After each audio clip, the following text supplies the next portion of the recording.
रूमी के बारे में।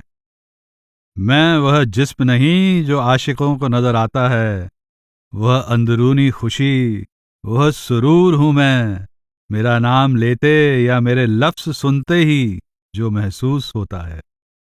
हम में से अधिकतर लोगों के लिए रूमी रहस्य के पर्दे में छुपी हुई अतीत की एक ऐसी हस्ती हैं जो अपने पीछे गहरी रूहानियत से भरी शायरी की एक निराली जगमगाती हुई दास्तान छोड़ गई है। आपका जिक्र एक सूफी कवि, एक मुस्लिम संत, रूहानियत के मुर्शिद और मेवलेवी मत के मुखिया व संस्थापक के रूप में किया जाता है। आजकल के इस आधुनिक युग में रूमी इलाही इश्क के शायर के रूप में जाने जाते हैं। आपके कलाम को इस तरह अपनाया जा रहा है जो आपको इस नए युग के गुरु के रूप में पहचान देते हैं। पूरी दुनिया में पहचाने जाने के बावजूद रूमी एक रहस्य, लगभग एक कल्पना है जो अक्सर उनका वर्णन करने वालों के रंग में रंगे नजर आते हैं। बहरहाल, रूमी की जीवनी लिखने वाले कुछ खास लोग जिनका उनके साथ वास्ता था, जैसे सिपाह सालार, अफलाकी और उनके बेटे सुल्तान वलद के जरिए हम रूमी को करीब से महसूस कर सकते हैं और उनके कलाम के जरिए हम रूहानी सफर को बेहतर समझ सकते हैं। यहाँ हमें एक बुद्धिमान, नर्म दिल और गहरा इश्क करने वाले शख्स की झलक मिलती है। हालांकि गुजरे जमाने के मौजूदा वक्त के नजरिए से देखना अक्सर हमें गुमराह कर सकता है, लेकिन रूमी के जीवन और चरित्र के कुछ पहलू ऐसे हैं जो सभ्यता और ऐतिहासिक नजरिए से देखने के बावजूद सदियों बाद भी साफ उभर कर आते हैं। विभिन्न वर्गों और दलों में बंटे समाज में रूमी एक पढ़े लिखे और जानी मानी ऐसी अहम शख्सियत थे जो कारीगरों और आम पेशेवर लोगों के साथ भी अपनेपन का बर्ताव करते थे। एक कट्टर मुस्लिम बिरादरी के होते हुए भी आपने सभी मतों के लोगों को अपनाया। जिस दुनिया में मर्दों की हुकूमत थी, उसमें आपने औरतों को भी अपनी सभा में आने की छूट दी हुई थी। ऐसे समाज में जहां औरतों को तालीम नहीं दी जाती थी, वहां आपने लड़कियों को पढ़ना लिखना सिखाया। पहनावे और चाल चलन के सख्त रिवाजों और उसूलों के होते हुए भी रूमी एक सूफी दरवेश के लिबास में घूमते और समा की हालत में नाचने लगते थे। संयम और वैराग्य के साथ अपना जीवन बिताने के बावजूद रूमी दूसरों के अमल या बर्ताव की परख नहीं करते थे। इस कट्टरता से भरी दुनिया में अगर कोई बर्ताव शायद उन्हें बर्दाश्त नहीं होता था, तो वह था लोगों का बर्दाश्त न करने का रवैया। आज के मापदंड के अनुसार भी रूमी आश्चर्यजनक रूप से आधुनिक विचार रखते थे। यह समझना आसान है कि वे क्यों अपने मुर्शद शम्स, अपने मुरीदों और अपने बिरादरी वालों को इतने प्यारे थे, और आज भी वे क्यों सबको उतने ही प्यारे लगते हैं। शम्स से मिलने के पहले रूमी का नाम मोहम्मद रखा गया था और शुरू से ही उनके पिता उन्हें जलाल अल दीन यानी मजहब की शान कहकर बुलाते थे। उनका जन्म बलख के एक ऊंचे जाने माने खानदान में 30 सितंबर सन 1207 को हुआ था। फारस के खुरासान प्रदेश का शहर बल्ख अब उत्तरी अफगानिस्तान में है। शुरू में पारसियों यानी ज़रतुश्त के अनुयायी और बाद में बौद्ध धर्म के अनुयायियों का केंद्र बल्ख उस समय इस्लाम की शिक्षा का केंद्र माना जाने लगा था। रूमी के पिता मोहम्मद इब्न हुसैन ए खातिबी बहा अल दीन वलद के नाम से और अपने खिताब सुल्तान अल उलामा यानी विद्वानों के सुल्तान से जाने जाते थे। वे विद्वान सूफी मुर्शिद और मजहबी वकील थे। अफलाकी के अनुसार रूमी जब 5 वर्ष के थे, उन्हें अंदर फरिश्तों के दीदार होने लगे, जिससे वे बेचैन हो उठते थे। रूमी के पिता ने अपने बेटे को दिलासा दिया और कहा कि फरिश्ते तो उन्हें दुआएं और बख्शिश दे रहे थे। लगभग इसी समय की बात है कि बहा वालद ने 300 लोगों के साथ बल्ख छोड़ दिया। इसमें उनके परिवार के सदस्य, दोस्त और उनके मुरीदों का दल भी शामिल था। सिपाह सालार और अफलाकी मानते हैं कि इस तरह मुल्क बदलने की वजह कोई निजी तनाव रहा होगा, लेकिन हमलावर मंगोल कबीलों की नजदीकी भी इस रवानगी के फैसले का एक पहलू हो सकता है। इस काफिले का मकसद शायद हज के लिए जाना और उसके बाद रहने के लिए किसी नई जगह की खोज करना रहा होगा। कहा जाता है कि रास्ते में वे फरीद अल दीन अत्तर से मिले, जो एक महान सूफी दरवेश और परिंदों की मजलिस यानी मातिक उत ताइर के लेखक थे। उन्होंने अपनी किताब असरारनामा यानी राजों की किताब की एक प्रतिलिपि युवा रूमी को दी और उनकी आने वाली रूहानी महानता के बारे में भविष्यवाणी की। यह भी कहा जाता है कि जब यह परिवार दमश्क पहुंचा, तब रूमी और उनके पिता ने अरब के सबसे मशहूर सूफी मुर्शिद इब्न अल अरबी से मुलाकात की। जब वे वहां से चले, तब रूमी अपने पिता की इज्जत करते हुए उनके पीछे चलने लगे। अरबी ने ये वचन कहे, वल्लाह समंदर तालाब के पीछे चल रहा है। बल्क से अपना सफर शुरू करने के कुछ समय बाद उन्हें यह पता चला कि उनके जन्म का शहर तहस नहस कर दिया गया और वहां के निवासियों का चंगेज खान की फौज ने कत्लेआम कर दिया। हालांकि उनके सफर के बारे में अलग अलग विवरण मिलते हैं, पर सभी का यह मानना है कि आखिरकार वे रूम के लरनदेह नामक शहर में जा बसे। यह वही प्रदेश है जिसने रूमी को उनका आज का प्रसिद्ध नाम दिया। हालांकि उनके जीवन काल में किसी ने भी उन्हें इस नाम से नहीं पुकारा था। रूम रोमनों के लिए कहा जाने वाला पारसी और तुर्की शब्द है। रूम शुरू में बाइजेंटीन साम्राज्य का हिस्सा था, जो एक लंबे समय तक पूर्वी रोमन साम्राज्य का अवशेष था। अपने समय में रूमी को रूमी मौलाना रूमी के नाम से जाना जाता था और वे रोमनों के उस्ताद के रूप में लोकप्रिय थे। 18 वर्ष की उम्र में रूमी की शादी गौहर खातून से हुई। उनके दो बेटे हुए, बाहा अल दीन मोहम्मद सुल्तान वलद, जिसे अपने दादा का नाम दिया गया था, और अला अल दीन। आगे चलकर सुल्तान वलद रूमी के दूसरे जानशीन और अपने पिता और दादा की जीवनी के लेखक बने। सन 1220 के मध्य तक यह परिवार केंद्रीय अनातोलिया में रह रहा था। कुछ समय के बाद रूमी के पिता को कोनिया, जो अब तुर्की में है, बुलाया गया। वहां उन्होंने सेल्जुक शहजादे अला अल दीन कैकुबात के संरक्षण में पढ़ाने और उपदेश देने का काम फिर से शुरू कर दिया। शहजादे ने कोनिया में एक मस्जिद बनाई थी और उसने कई जगहों से विद्वानों और पीर फकीरों को बुला भेजा था। उनकी सोहबत का इच्छुक शहजादा चाहता था कि रूमी के पिता भी इस प्रतिष्ठित दल में शामिल हों।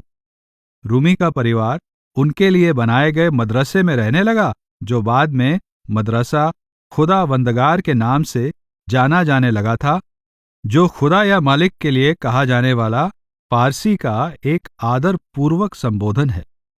यह मदरसा बाजार के पास स्थित था, जिसकी वजह से कारीगर और व्यापारियों के साथ साथ उच्च वर्ग के लोग भी आसानी से उपदेश सुन सकते थे। बहावल्द के अनुयायी अलग अलग मजहबों और सामाजिक वर्गों से थे, जिनमें महिलाएं भी शामिल थी। सदा अपने पिता के साथ रहने वाले रूमी ने बाद में और भी ज्यादा अलग अलग समुदाय और मजहबों के लोगों को अपनी ओर आकर्षित किया था। सन 1231 में रूमी के परिवार के वहां पहुंचने के सिर्फ 2 साल बाद ही रूमी के पिता बहावलद का देहांत हो गया। उस समय रूमी की उम्र 24 साल की थी। सुल्तान वलद के अनुसार बहावलद के दफनाए जाने के बाद जवान और बूढ़े सभी लोग उनके चारों तरफ इकट्ठे हुए और उनके बेटे को देखकर कहने लगे, आपका हुस्न उनके जैसा है। आज से हम आपका दामन पकड़े रहेंगे। आप जहां भी जाएंगे हम आपके पीछे चलेंगे। आज से आप ही हमारे शाह हैं। उसके बाद रूमी ने मस्जिद में अपने पिता की जगह ले ली और उपदेश देना शुरू कर दिया। रहनुमा की अहमियत। जब रूमी का परिवार बल्ख में था तब उनके पिता ने उनकी शिक्षा का उत्तरदायित्व अपने ही मुरीद सैयद बुरहान अल-दीन मुहक्किक ए तरमेजी को सौंप दिया था। जब उनके परिवार ने बल्ख छोड़ा तब बुरहान अपने जन्म स्थान तरमेज चले गए। बुरहान अल-दीन नियमित तौर पर बहावलद के बारे में पूछताछ करते रहते थे, लेकिन वे रूमी के पिता की मौत के 1 वर्ष बाद ही कोनिया पहुंचे। उन्होंने रूमी के पास संदेश पहुंचवाया, लेकिन रूमी अपने पिता की मौत पर दुखी और अपने पुराने घर लरनदेह में थे, जहां उनकी माता को दफन किया गया था। बुरहान का खत मिलते ही रूमी, जिन्होंने अपने पहले मुर्शिद को 15 साल से नहीं देखा था, खुशी से भर गए। वे बुरहान अल-दीन के बारे में कहते हैं, हर 1000 साल में कभी एक बार खुशकिस्मती के बाग में तुझसा नायाब गुलाब खिलता है। न हर जमाना न हर ग्रह दशा कोई तुझसा दुनिया में लाते हैं। वक्त ही तुझसा एक पैदा करता है दुनिया को चलाने के लिए। सारे वृतांतों के अनुसार बुरहान अल-दीन हर नजर से रूहानी रसाई वाले सूफी थे। अफलाकी उनकी रूहानी दौलत के बारे में कहते हैं कि उन्होंने बहुत थोड़े ही समय में इलामी इल्म हासिल कर लिया था। जब उन्होंने रूहानियत की राह पर कदम बढ़ाए तो उन्हें कड़ा रूहानी संयम सीखने में कुल 40 दिन ही लगे। बुरहान एक ज्ञानी विद्वान, शरीफ और ईमानदार शख्स थे। उन्होंने गुजरे हुए अजीम मुर्शिदों की कई रचनाएं पढ़ी थीं और लोगों की अंदरूनी राह पर रहनुमाई करते थे। रूमी कहते हैं, वे खुद नूर हो गए थे, बाहरी दिखावे से दूर रहते थे और खुदाई ज़हूर के नशे में मस्त थे। रूमी अपने पिता की जगह लेने और उनके साथ जुड़ी जिम्मेदारियों को पूरी तरह से उठाने के लिए अभी छोटे थे, लेकिन उन्होंने बुरहान अल-दीन की निगरानी में सूफी मत की तालीम शुरू कर दी। 1 साल बीतने पर बुरहान ने उन्हें तालीम पूरा करने के लिए अलेप्पो और फिर दमिश्क भेज दिया। इस सफर में बुरहान ने रूमी का साथ कैसेरी तक दिया, फिर वे वहीं रुक गए और रूमी आगे दमिश्क को चल पड़े। उन दिनों अलेप्पो और दमिश्क इस्लामी तालीम के सबसे महत्वपूर्ण केंद्रों में माने जाते थे। आसपास के इलाकों में मंगोलों के घुसपैठिए हमलों की वजह से वहां के कई होनहार फारसी विद्वान और सूफी पीर फकीर दमिश्क की पवित्र लेबनान पर्वत के नजदीकी के कारण वहीं बस गए थे। रूमी एक बहुत प्रतिष्ठित हनाफी कानून की तालीम के केंद्र हलावियाह में पढ़ने जाते थे। उन्होंने 7 साल तक अलेप्पो और दमिश्क में रहकर तालीम हासिल की। लगभग सन 1237 में जब रूमी सीरिया से कैसेरी वापस आए, तब बुरहान अल-दीन ने उन्हें बाकायदा सूफी मत में दीक्षा दी।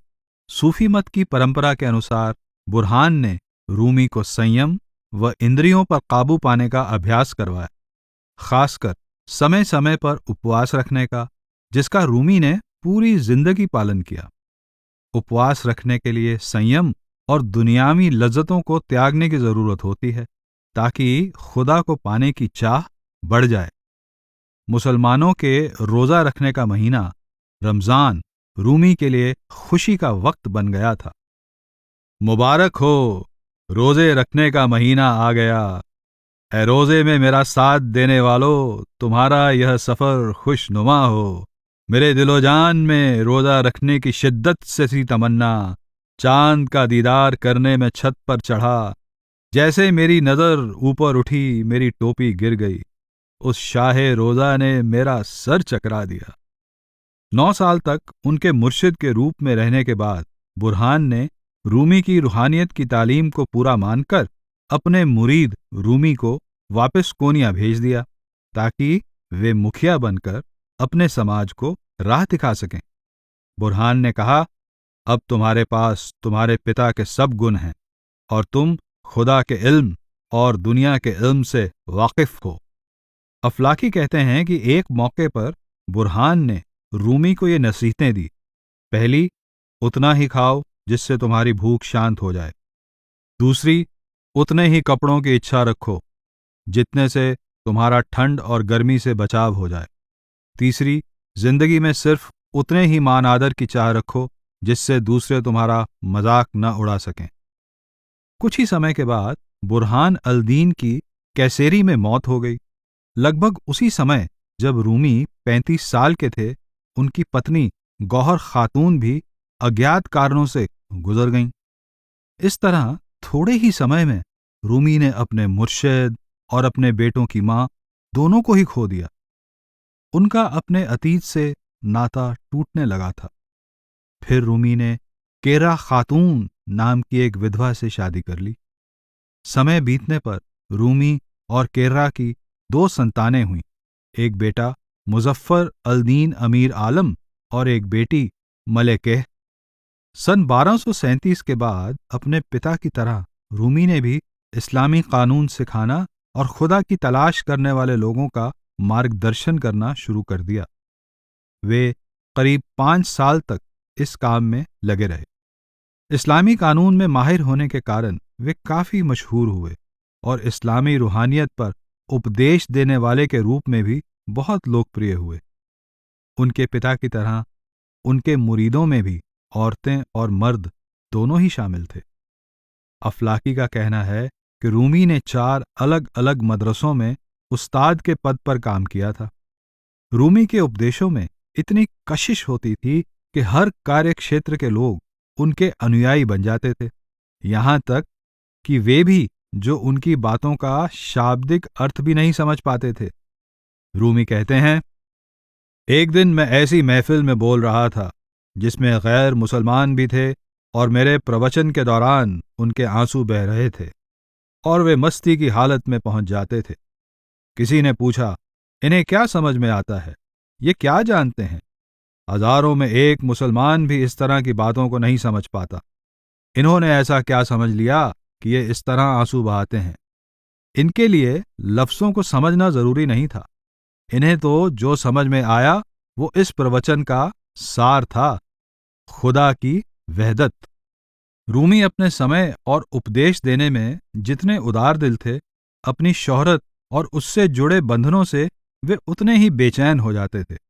अफलाकी कहते हैं कि एक दिन रूमी ने अपने मुरीदों से कहा, जिस दिन से मेरी शोहरत फैली है तभी से सब लोग मेरे पास आ रहे हैं और मेरा अमन चैन नहीं रहा, लेकिन यही उसका हुक्म है तो कोई क्या कर सकता है। रूमी ने अपने अनुयायियों को शोहरत के साथ आने वाली परेशानियों से खबरदार करते हुए कहा, खुद को बदहाल और काबिल लानत बना लो जिससे ये तुम्हें शोहरत से दूर रखे। लोगों में मशहूर होना एक मजबूत रस्सी का बंधन है और इस राह पर यह बंधन लोहे की जंजीरों जैसा है। अफलाकी कहते हैं कि रूमी अक्सर अपने मुरीदों के लिए दुआ करते और कहते, खुदा के वास्ते याद रखो कि अच्छे दोस्त की सोहबत होना बहुत जरूरी और अनमोल है। रूमी जब करीब 40 साल के होने वाले थे, उन्हें ऐसा महसूस होने लगा था कि उनकी जिंदगी में एक सच्चे साथी की कमी है। हालांकि रूमी ने कम उम्र में ही अपने समाज में ऊंचा ओहदा हासिल कर लिया था, उन्होंने काफी तादाद में वफादार अनुयायी भी बना लिए थे और वे एक पाकीज़ा रूहानी जिंदगी गुजार रहे थे। फिर भी उन्हें अपने उपलब्धियों के स्तर के बारे में शंकाएं थीं और वे एक अधूरापन महसूस करते थे। ऐसा कोई नहीं था, न दोस्त न ही कोई रहनुमा जिससे वे अब और आगे कुछ सीख सकते। क्योंकि यहाँ का नहीं हूं मैं, ए जान यहाँ अजनबी हूं मैं, एक अजनबी। क्योंकि मेरी जान यहाँ बेकरार है तो जरूर किसी और जगह से हूं मैं।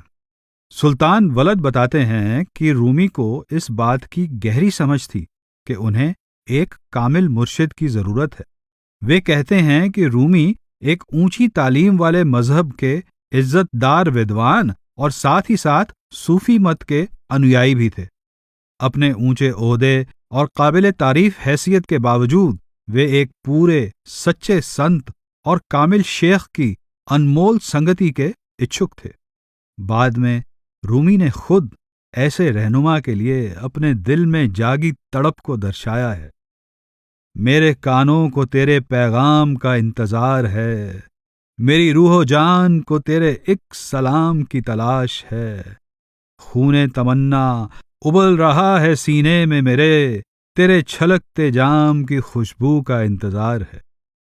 सन 1230 में सेल्जुक शासकों की आपसी लड़ाई और पूर्व से हमलावर मंगोलों की बढ़ती हुई नजदीकी की वजह से अनातोलिया की हालत बिगड़ती चली गई।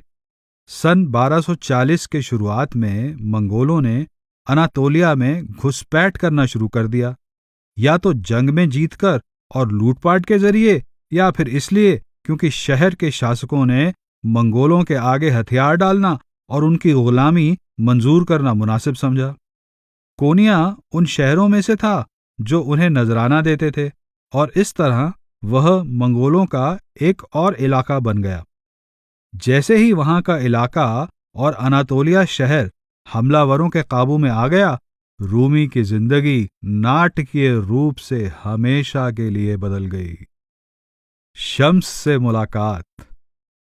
शम्स अल दीन मोहम्मद इब्ने मलिकदाद तबरीजी, जो शम्स तबरीजी के नाम से जाने जाते हैं, एक खाना बदोश, रीति रिवाजों को न मानने वाले सूफी दरवेश थे। उन्होंने कई दशक एक कामिल मुर्शिद की तलाश में मजहब के एक से दूसरे कई केंद्रों में सफर करने में और मशहूर पीरों उस्तादों के उपदेश सुनने में बिता दिए थे। हालांकि वे कई ऐसे लोगों से मिले जिन्हें वे रूहानी तौर पर ऊंची रसाई वाले मानते थे, लेकिन कोई भी उनकी कड़ी कसौटी पर खरा नहीं उतरा। शम्स कहते हैं, मैं जिसे भी प्यार करता हूं उस पर जुल्म ढाता हूं। अगर वह उसे मंजूर कर लेता है तो मैं खुद को एक गेंद की तरह उसकी गोद में डाल देता हूं। भरोसा वह चीज है जिसका अभ्यास आप एक 5 साल के बच्चे के साथ करते हैं, ताकि वह आप पर यकीन करे और आपको पसंद करे। मगर असली चीज है वह जुल्म सितम। करीब 45 वर्ष की उम्र के दौरान शम्स ने चाहा कि उन्हें खुदा की चुनी हुई किसी ऐसी रूह का साथ मिले जिसे वे अपना हमसफर और दोस्त बना सकें। वे कहते हैं, मुझे सपने में बताया गया कि मुझे किसी संत की सोबत दी जाएगी। मैंने पूछा कि वह कहाँ है। फिर अगली रात मुझे सपने में कहा गया कि वह रूम में है। कुछ समय के बाद फिर मुझे सपने में कहा गया कि अभी सही वक्त नहीं आया। हर काम वक्त पर मुनस्सर होता है। सन 1228 में शम्स ने दमश्क के अपने एक दौरे के दौरान रूमी को देखा और उनके प्रवचन भी सुने। उस वक्त रूमी इस्लामी कानून की पढ़ाई कर रहे थे।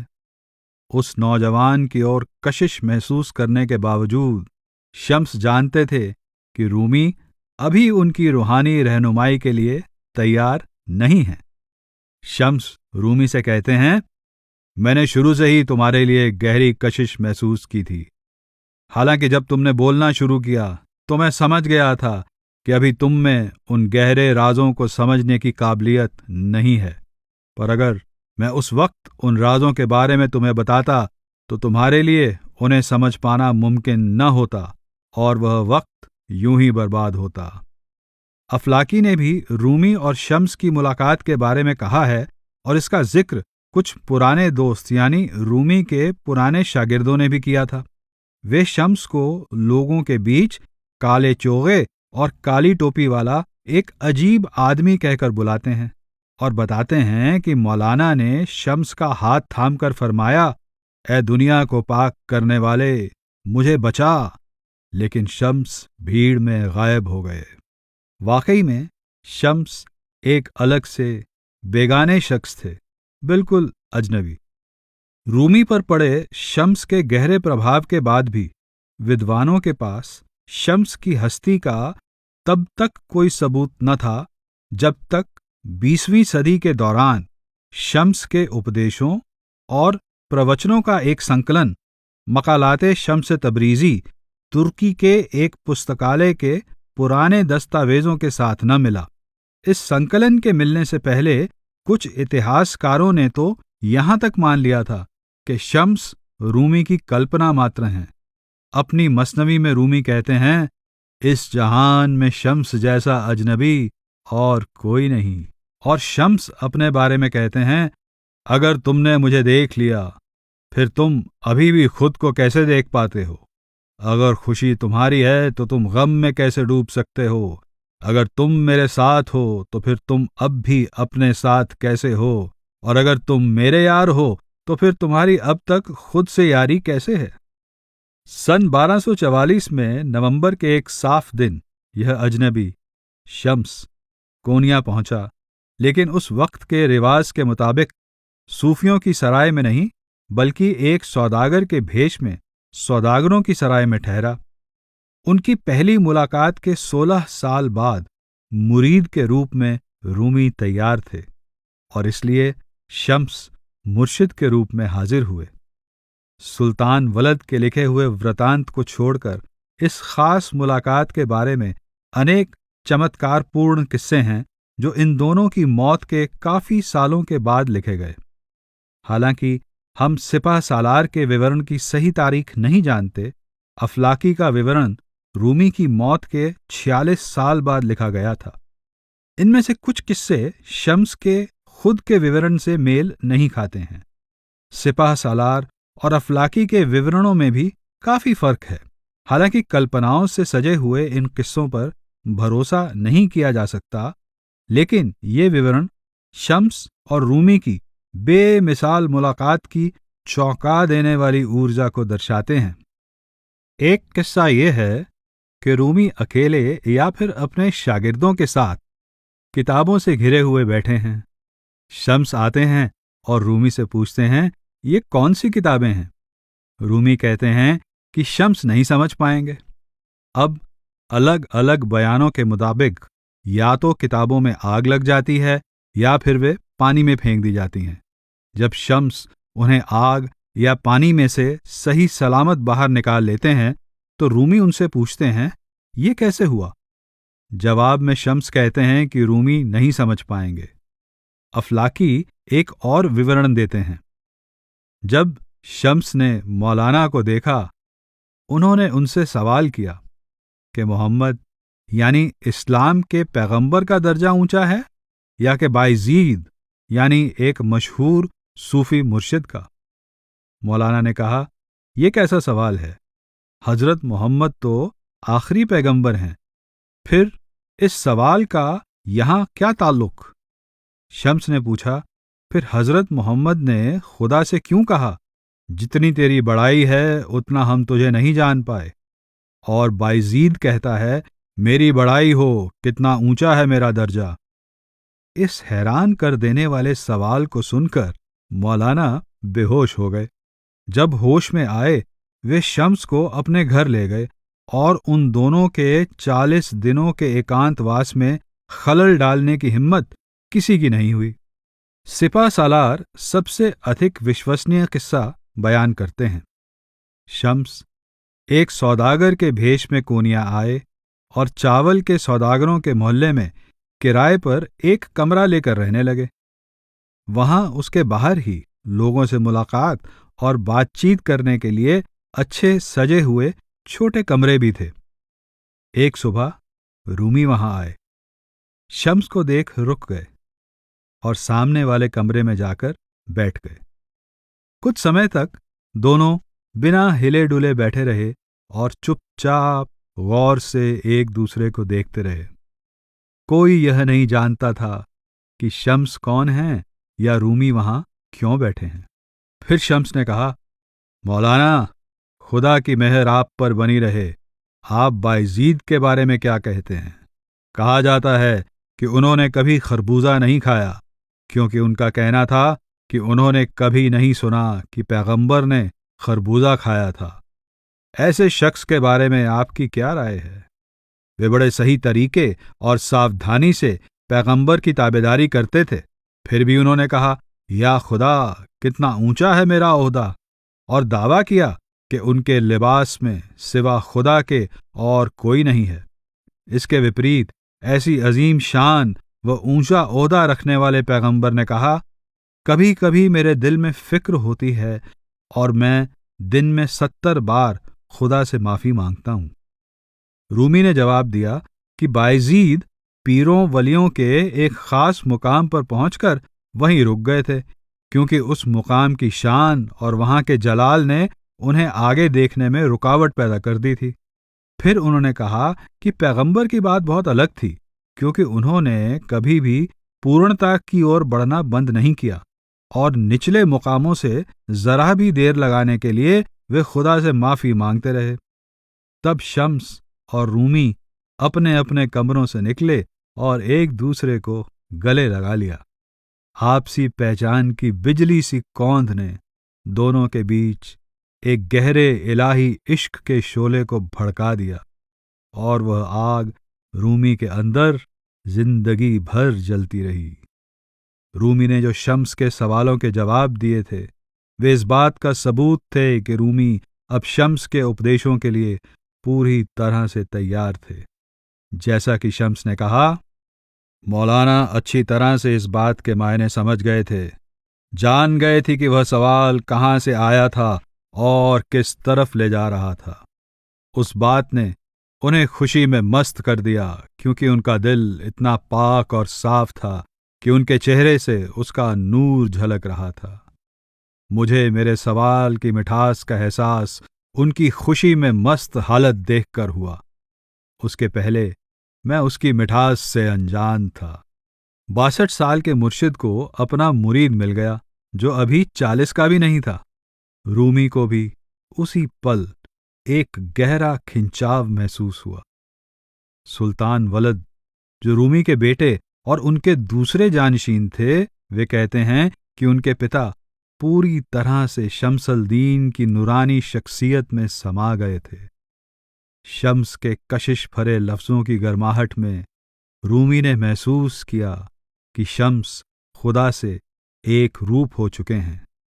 उन्होंने अपना सर और अपना दिल दोनों ही शम्स के कदमों में रख दिए। रूमी कहते हैं, महबूब का हुस्न ही आशिकों का मुर्शिद है, उसका चेहरा ही उनका कायदा, उनका सबक उनकी किताब है। सुल्तान वलद कहते हैं कि शम्स को भी बिल्कुल ऐसा ही महसूस हुआ था, जिन्होंने खुदा से ऐसी रूह का साथ मांगा था जो उनकी दोस्ती को निभा सके। जैसा कि शम्स ने कहा, मौलाना के पास आने और उनके साथ होने की मेरी पहली शर्त यह थी कि मैं शेख की तरह नहीं आया। खुदा ने इस दुनिया में ऐसे किसी इंसान को जन्म नहीं दिया जो मौलाना का शेख हो सके। ऐसा कोई इंसान हो ही नहीं सकता। मैं ऐसा भी नहीं हूं कि मुरीद बन सकूं। अब ऐसा मुझ में कुछ बाकी नहीं रहा। अब चूंकि हमारा रिश्ता सिर्फ दोस्ती और सुकून के लिए है, मुझे किसी दिखावे की जरूरत नहीं। ज्यादातर पैगंबरों ने भी असलियत को जाहिर नहीं किया। दिखावे का मतलब है जो दिल में है उसे बयां न करके कुछ और बयां करना। जो अपने ज़मीर को जानता है वह खुदा को जानता है। असल बात तो यह है कि मुझे जानता है। वे यानी पैगंबर मुझे जानता है कहने से झिझकते थे, इसलिए उन्होंने कहा खुदा को जानता है। बहरहाल अगर उन्होंने इस तरह से नहीं कहा होता तो उनके साथी इसे बर्दाश्त नहीं कर पाते। फिर भी ये ऐसा दिखावा है जो उन्हें यानी साथियों को बहिश्त ले जाएगा, जबकि उनका ईमान उन्हें यानी साथियों को उस हक तक ले जाएगा। जिसका भी उनके ईमान की तरफ ज्यादा झुकाव था, वह उतना ही हक की दुनिया के करीब था। अब मैं तो मौलाना का दोस्त हूं और मुझे यकीन है कि वे खुदा के पीर औलियों में से एक है। खुदा के पीर औलियों का दोस्त खुदा का दोस्त है। ऐसा ही है। अपनी मसनवी में रूमी ने इस आपसी तलाश और तड़प को बड़े सुंदर तरीके से जाहिर किया है। प्यासा पूछता है, सुकून देने वाला मीठा पानी कहाँ है? ऐसे ही पानी भी पूछता है, पीने वाला कहाँ है? रूमी को शम्स की असली पहचान के बारे में कोई शक नहीं था। आप कहते हैं, तू वह नूर है जिसने मूसा से कहा, मैं खुदा हूं, मैं खुदा हूं, मैं खुदा हूं। शम्स के साथ इश्क का खुमार। बाजार में हुई अपनी उस मुलाकात के बाद शम्स और रूमी कई महीनों तक एक दूसरे के साथ एकांत में सलाह अल दीन के घर पर रहे। सलाह अल दीन एक सुनार था जो बुरहान का शागिर्द रह चुका था। वह आगे चलकर रूमी का विश्वसनीय साथी बना। अरबी में शम्स का मतलब है सूरज, और रूमी ने शम्स के नूर की रोशनी और गर्माहट में खुद को डुबो दिया। तेरे साथ है जान और जिंदगी, तेरे बिन है मौत और बर्बादी, कि तू है एक आफताब, बिन तेरे हैं हम बर्फ से जमे हुए। कई महीनों तक शम्स के साथ एकांतवास के दौरान शम्स ने अपने राज, अपनी धारणाएं और ध्यान करने का तरीका रूमी के साथ साझा किया। रूमी ने अपनी पुरानी जिंदगी के ढांचे को पूरी तरह से बदल दिया। शम्स कहते हैं, मेरी हाजिरी में जब वो मेरी बातें सुनता है, मुझे ये कहते हुए भी शर्म आती है। वो अपने आप को या तो 2 साल का बच्चा समझता है या एक ऐसा शख्स जिसने अभी अभी इस्लाम धर्म अपनाया है और वह उसके बारे में कुछ नहीं जानता। ऐसी आजीजी। रूमी ने इस्लामी कानूनों के जानकारों वाला पहनावा छोड़कर शम्स के सादे पहनावे को अपनाना पसंद किया। उन्होंने अपनी सफेद पगड़ी बदलकर धुएं के रंग की पगड़ी पहन ली और भारतीय कपड़े का एक धारीदार सूफी चोगा पहनना शुरू कर दिया। शम्स के हमेशा के लिए चले जाने के बाद उन्होंने अपने सूफी कमीज और चोगे को सिलवाते वक्त आगे की तरफ से खुला रखवाया, जो उस वक्त के रिवाजों के खिलाफ था। अपनी बाकी की जिंदगी में आपने यही पहनावा रखा। उन्होंने अपने उपदेश के मंच को आग लगा दी और पढ़ाना व उपदेश देना बंद कर दिया। शम्स और रूमी के बीच जो रिश्ता कायम हुआ वह मुर्शिद मुरीद का कोई मामूली रिश्ता नहीं था। रूमी अपने मुर्शिद शम्स से मिलने से पहले ही रूहानियत में तरक्की हासिल कर चुके थे, इसलिए वे अपने से उम्र में बड़े शम्स के लिए एक काबिल साथी थे। फिर भी यह स्पष्ट है कि रूमी शम्स से पूरी तरह से जीने का एक नया ढंग सीख रहे थे। जैसा कि उन्होंने कहा, जब तेरे इश्क ने मेरे दिल में आग लगाई तो सिवा तेरे इश्क के जो कुछ था पास मेरे सब जलकर राख हो गया। मैंने अपना तर्क व इल्म व किताबें सब ताक पर रख दिए। हालांकि रूमी के लिए शम्स का प्यार बेहद था, फिर भी वे कभी कभी रूमी की कड़ी आलोचना करते थे। रूमी भी इसे समझते थे और अपने मुर्शिद की डांट फटकार को उनका एहसान मानकर उसे खुशी खुशी मंजूर करते थे। ऐ मेरे सनम, मैं हूं एक शामियाने जैसा, पहले तू खड़ा करता है मुझे, फिर नीचे उतार देता है। मैं तेरे हाथ में हूं एक कलम जैसा, पहले तू तराशता है मुझे, फिर मेरी ही नोक तोड़ देता है।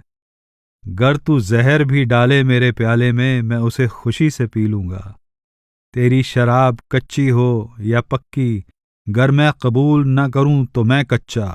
अगर तू खून डाले मेरे प्याले में और मैं उसे खास लोगों का जाम न मानूं तो मैं किसी लायक नहीं। शम्स खुद को एक इलाही शराब का पीपा कहते थे, जो सबसे छुपा हुआ था और सिर्फ रूमी की वजह से खुल पाया था। वे कहते थे, हकीकत तो ये है कि हम यानी शम्स उसके यानी रूमी के हैं। हमारे इरादे और हमारी आंखों के नूर से वह फायदा हासिल करेगा। रूमी की तारीफ में शम्स दूसरों से कहते थे कि रूमी के उपदेशों के 100 फायदे हैं, न केवल उनकी चर्चा की विषय वस्तु के कारण बल्कि उनके बयान करने के अंदाज के कारण भी। फुरुजानफर हमें बताते हैं कि रूमी की वफा और उनके हुक्म की ताबेदारी की परख करने के लिए एक बार शम्स ने उन्हें एक शराब की बोतल लाने को कहा। रूमी ने एक बोतल बेहतरीन शराब खरीदी और भरे बाजार के बीच में से होते हुए अपने घर वापस आए। इस्लाम में शराब पीने की मनाही है और रूमी इस्लामी कानून के एक सम्माननीय प्रतिष्ठित वकील थे, इसलिए इस बात की सामाजिक प्रतिक्रिया की तरफ उनकी बेपरवाही अपने मुर्शिद के हुक्म की ताबेदारी की बहादुर मिसाल थी। शम्स ने अपनी खुशी जाहिर करते हुए कहा, मैं उसके विश्वास और सब्र की परख कर रहा था। रूमी के बेटे कहते हैं कि हालांकि रूमी को खुदा का इल्म था और वे लोगों की रहनुमाई करने की हैसियत रखते थे, फिर भी वे पहुंची हुई रूहों की सोहबत चाहते थे और शम्स से मिलकर उनकी मानो सारी पहुंची रूहों से मुलाकात हो गई। वे कहते हैं, एक मदरसे के उद्घाटन समारोह पर वहां मौजूद कोनिया के सबसे खास और महत्वपूर्ण लोगों की बड़ी सभा के बीच रूमी से पूछा गया, सबसे ऊंचा और सम्माननीय आसन कहाँ है? शम्स तबरीजी तब शहर में नए थे और उस दिन लोगों की उस भीड़ का हिस्सा थे। रूमी ने जवाब दिया, विद्वानों के लिए उनका उपदेश मंच, एक आरिफ यानी इलाही इल्मों के राजदार के लिए उसका घर, सूफियों के लिए मंच के पास और आशिकों के धर्म में यह उनके माशूक के करीब है। ये कहकर रूमी उठे और शम्स के पास जाकर बैठ गए। उस दिन से कोनिया में शम्स की शोहरत की शुरुआत हो गई। हालांकि रूमी शम्स के लिए पूरी तरह से तैयार थे, लेकिन कोनिया उनके लिए अभी तैयार नहीं था। रूमी रूहानियत की राह पर कोई नौसिखिए नहीं थे, बल्कि इस्लामी कानून के एक जाने माने विद्वान थे, जिनके खुद अपने अनुयायी थे। उनकी शासक वर्ग, विद्वानों और वकीलों से भी अच्छी पहचान थी। बहुत लोग इस बात से हैरान थे कि रूमी अपनी पारिवारिक जिम्मेदारियां, अपने उपदेश और शिक्षा का प्रचार एक ऐसे संदेहास्पद खानाबदोश दरवेश के लिए छोड़ रहे हैं जिसकी जबान तीखी और निगाह पैनी है। शम्स का व्यवहार रूखा और झुंझला देने वाला था। जो लोग रूमी को घेरे रहते थे, वे शम्स के लिए रूमी के गहरे इश्क की वजह से पहले ही चिंतित थे। अब वे रूमी की जिंदगी में शम्स की वजह से आए जबरदस्त बदलाव के कारण उन्हें और नापसंद करने लगे थे। हालांकि रूमी के बेटे सुल्तान वलद इस बदलाव को समझ गए थे।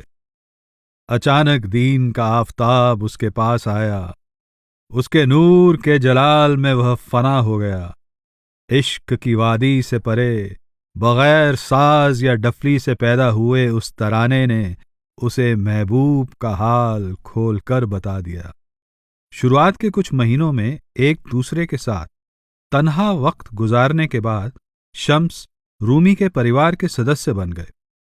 उन्होंने रूमी को खुदा के बारे में उनकी पूर्व कल्पित धारणाओं से छुटकारा दिलाने में अपनी पूरी ताकत लगा दी। वे इन बीजों को ऐसी उपजाऊ जमीन में डाल रहे थे जिसे रूमी के बचपन में उनके पिता ने और बाद में बुरहान अल दीन ने जोतकर तैयार किया था। रूमी के वे अनुयायी जो शम्स को शक की नजर से देखते थे, उनके सामने शम्स ने यह दलील रखी कि रूमी के घर में उनकी जगह परिवार के एक सदस्य जैसी है, यहां तक कि रूमी ने अपनी जवान पत्नी के साथ मेलजोल रखने की भी उन्हें इजाजत दे दी थी। क्या तुम इस यानी रूमी के घर में मेरे दाखिले को लेकर हैरान नहीं होते, और कैसे उसने अपनी बीवी को, जिस पर जिब्राइल की नजर भी पड़े तो उसे जलन हो जाए, मेरी हमराज बनाया है। हालांकि रूमी सनाई और फरीद अल दीन अतर की नसीहत भरे कलाम की कदर करते थे, उन्हें शायरी में कुछ खास दिलचस्पी नहीं थी, लेकिन शम्स के कहने पर उन्होंने पढ़ना बिल्कुल बंद कर दिया और खुद गजल लिखना शुरू कर दिया। शम्स समा का अभ्यास किया करते थे, जिससे बहुत लोगों को एतराज था और जिस पर रूढ़िवादी मुसलमानों ने पाबंदी लगाई हुई थी। वे कहते हैं, समा में खुदा जाहिर होता है और खुदा के बंदों को अक्सर दिखाई देता है। वे अपने वजूद से परे चले जाते हैं। समा उन्हें इन दूसरे जहानों से बाहर निकाल लेता है और खुदा के चेहरे के दीदार से जोड़ देता है। शम्स की संगति में रूमी एक सामाजिक रूढ़िवादी इस्लाम के वकील से एक ऐसे आजाद बेखौफ दरवेश के रूप में परिवर्तित हो गए जो समा का अभ्यास करता था। आप फारसी के सूफी शायरों के शहजादे बन गए और आपकी कलम से खुदा की इबादत के कलाम बहने लगे। अपनी मसनवी में रूमी कहते हैं, जब लोग खुद ही से निजात पा लेते हैं तो ताली बजाने लगते हैं, जब खुद में से कूद कर बाहर आ जाते हैं तो नाचने लगते हैं। उनके अंदर के साजिंदे ढोल बजाने लगते हैं, उनके जोश से समंदर में झाग उठने लगता है। और इस तरह वे अपने प्यारे शम्स के इश्क की इलाही शराब के नशे में मदहोश होकर नाच उठते थे। शम्स ने उनके दिल में दबी शायरी के हुनर के ताले तोड़कर उसे आजाद कर दिया था। तेरे इश्क में मस्त होकर मैं ताली बजाता हूं, मस्ती और बेखुदी में मैं और क्या कर सकता हूं। लोग कहते हैं तुम्हें ऐसा नहीं होना चाहिए। मैं ऐसा नहीं था, उसने मुझे ऐसा बना दिया। मेरे हाथों में हमेशा कुरान होती थी, अब इश्क ने थमा दिया मुझे साज। मेरी ज़बां पर होती थी तारीफ खुदा की, अब है शेर व शायरी और रुबाई। बीच बीच में कुछ वक्त शम्स के साथ अकेले समय बिताने के बाद रूमी ने कोनिया में फिर से अपनी मजहब के अगुवा होने की जिम्मेदारी को निभाने की कोशिश की। लेकिन जब उन्होंने उपदेश देना शुरू किया, वे शम्स को भी अपने साथ वहां लाने लगे। हालांकि शम्स एक विद्वान थे जिन्हें बहुत सी चीजों के बारे में इल्म हासिल था। वे रहस्यमयी तरीके से और पहेलियों में बात करते थे। अपने मुद्दों पर जोर देने के लिए वे ज्यादातर कहानी किस्से सुनाकर अपनी बात समझाते थे, जिससे कि वे सुनने वालों के मन में बैठ जाएं। वे इस बात पर बहुत जोर देते थे कि अमल करना, रूहानियत की राह पर खुद तजुर्बा करना और अपने महबूब तक पहुंचने के लिए मेहनत करना बहुत जरूरी है। वे कहते हैं, कोई शख्स आपको अखरोट खिलाने मेहमान की तरह बाग में ले जाता है। वह पेड़ पर चढ़ता है, अखरोट तोड़कर उन्हें छीलता है और फिर आपको बुलाता है ताकि आप भी अपने लिए अखरोट तोड़कर छील लें। यह करने से आपके हाथ और आस्तीनें काली हो जाती हैं। लेकिन कोई दूसरा शख्स आपको मेहमान की तरह बाग में ले जाता है, आपको अच्छी जगह पर बैठाता है और अपने नौकरों को सारा काम करने के लिए कह देता है। वे पेड़ से अखरोट तोड़ते हैं, उनके मोटे छिलके तो निकालते ही हैं और उन पर लगे पतले छिलके भी निकाल देते हैं। फिर जब वे साफ ताजे अखरोट परोसकर आपको खाने के लिए कहते हैं, तब पलटकर आप कहते हैं, ये किस किस्म के अखरोट हैं? मैंने तो इन्हें तोड़ने और छीलने की आवाज भी नहीं सुनी और न ही मेरे हाथ और आस्तीन काले हुए। मैं इन्हें नहीं खाऊंगा। मैंने पहले कभी भी इस तरह की कोई चीज नहीं देखी। खुदा जाने ये क्या हैं। शम्स के रूखे अंदाज और सख्त बर्ताव के साथ साथ उनके उपदेश देने के तरीकों और अजीब ढंग के कारण रूमी के शागिर्द उनसे नाराज हो गए। वे समझ नहीं पा रहे थे कि उनका मुर्शिद ऐसे बेसलीका शख्स के आगे क्यों झुक रहा है। शम्स की तरफ रूमी का पूरा झुकाव और अपने शागिर्दों से अलगाव हो जाने के कारण यह कोई हैरानी की बात नहीं थी कि आपके शागिर्दों के मन में शम्स के लिए बैर लगातार बढ़ता गया, जब तक ये एक भड़कता शोला न बन गया। कई बार शम्स ने रूमी से कहा कि अपने शागिर्दों को मर्यादा में रखें, लेकिन रूमी ऐसा न कर सके। ऐसा हो सकता है कि वे लोग क्योंकि रूमी के पिता के साथी और उनके बेटे थे, इसलिए रूमी के मन में अपनी जिम्मेदारियों को लेकर दुविधा चल रही हो। ये भी हो सकता है कि शम्स उन्हें अपने महबूब के बाहरी रूप से जुदाई के बारे में सिखाना चाहते थे, ताकि वे महबूब के अंदरूनी स्वरूप पर अपना ध्यान केंद्रित कर सकें। बात चाहे कुछ भी हो, रूमी के शागिर्दों की शम्स के लिए नामंजूरी और दुश्मनी ही ये वजह बनी कि वहां आने के सिर्फ 16 महीनों बाद ही बिना किसी चेतावनी के शम्स अचानक कोनिया छोड़कर चले गए। जुदाई का गम। शम्स से जुदा होकर रूमी पूरी तरह टूट गए और उन्होंने लिखना बंद कर दिया। उनके अनुयायियों को यह उम्मीद थी कि अब शम्स के चले जाने के बाद रूमी अपनी पुरानी दिनचर्या पर लौट आएंगे, लेकिन ऐसा न हुआ। उन्होंने पाया कि रूमी पहले से ज्यादा गमगीन रहने लगे और अपने में ही खोए रहते थे। शम्स के जरिए कायाकल्प होने के बाद अब ना तो वे वापस अपने पुराने हाल में जा पा रहे थे और ना ही शम्स की रहनुमाई के बिना वे मौजूदा हाल से आगे रूहानी तरक्की कर पा रहे थे। मायूस होकर उन्होंने अपने मुर्शद को खोजना शुरू कर दिया और अपने खादिमों को उन्हें ढूंढने के लिए भेजना शुरू कर दिया। ये पता लगाने में कि शम्स दमिश्क में हैं, रूमी को 1 महीना लग गया।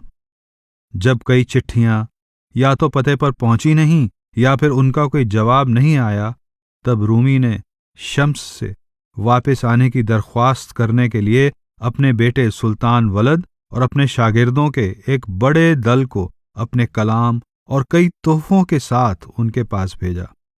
सुल्तान वलद ने रूमी की तरफ से शम्स को जो पैगाम दिया, उसमें रूमी ने अपने शागिर्दों के बर्ताव के लिए शम्स से माफी मांगी और उन्हें आश्वासन दिलाया कि वे अपने किए पर शर्मिंदा हैं। जब तक रूमी को शम्स का खत नहीं मिला, आप नए कलाम नहीं लिख पाए। शम्स से खबर पाते ही उन्होंने 5-6 वे गज़लें लिखी जिनमें वे अपनी जुदाई की तड़प का बयान करते हैं।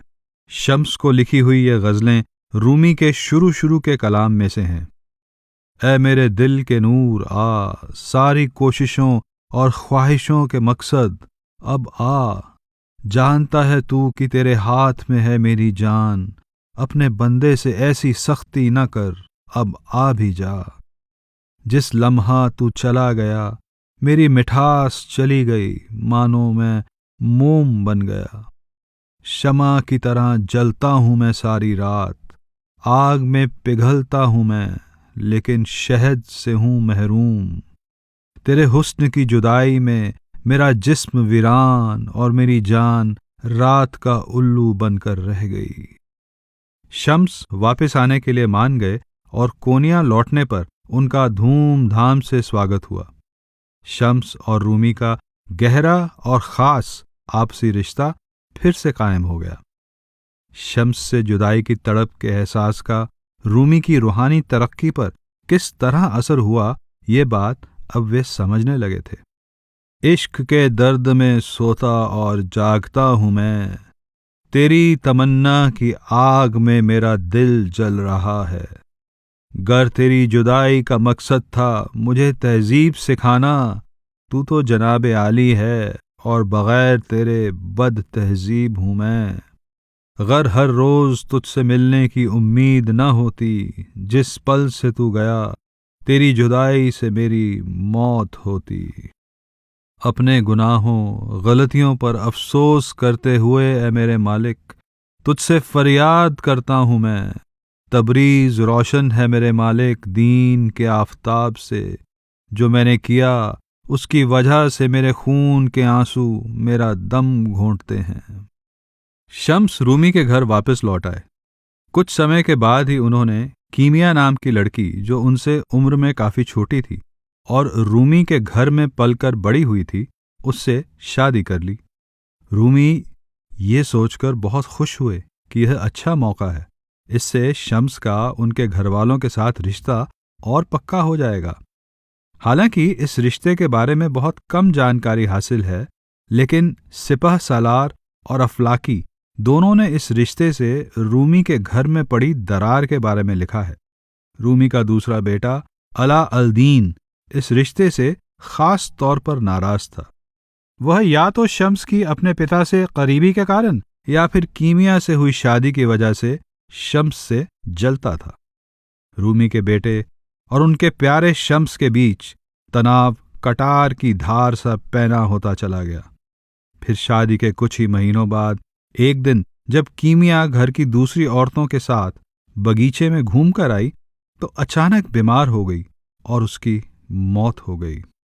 इस दुखद घटना के बाद शम्स को एक बार फिर रूमी के शागिर्दों और घरवालों के बढ़ते हुए बैर, जलन और विरोध का सामना करना पड़ा, क्योंकि वे लोग ये बात समझ ही नहीं पाए कि रूमी के लिए शम्स की कितनी अहमियत है।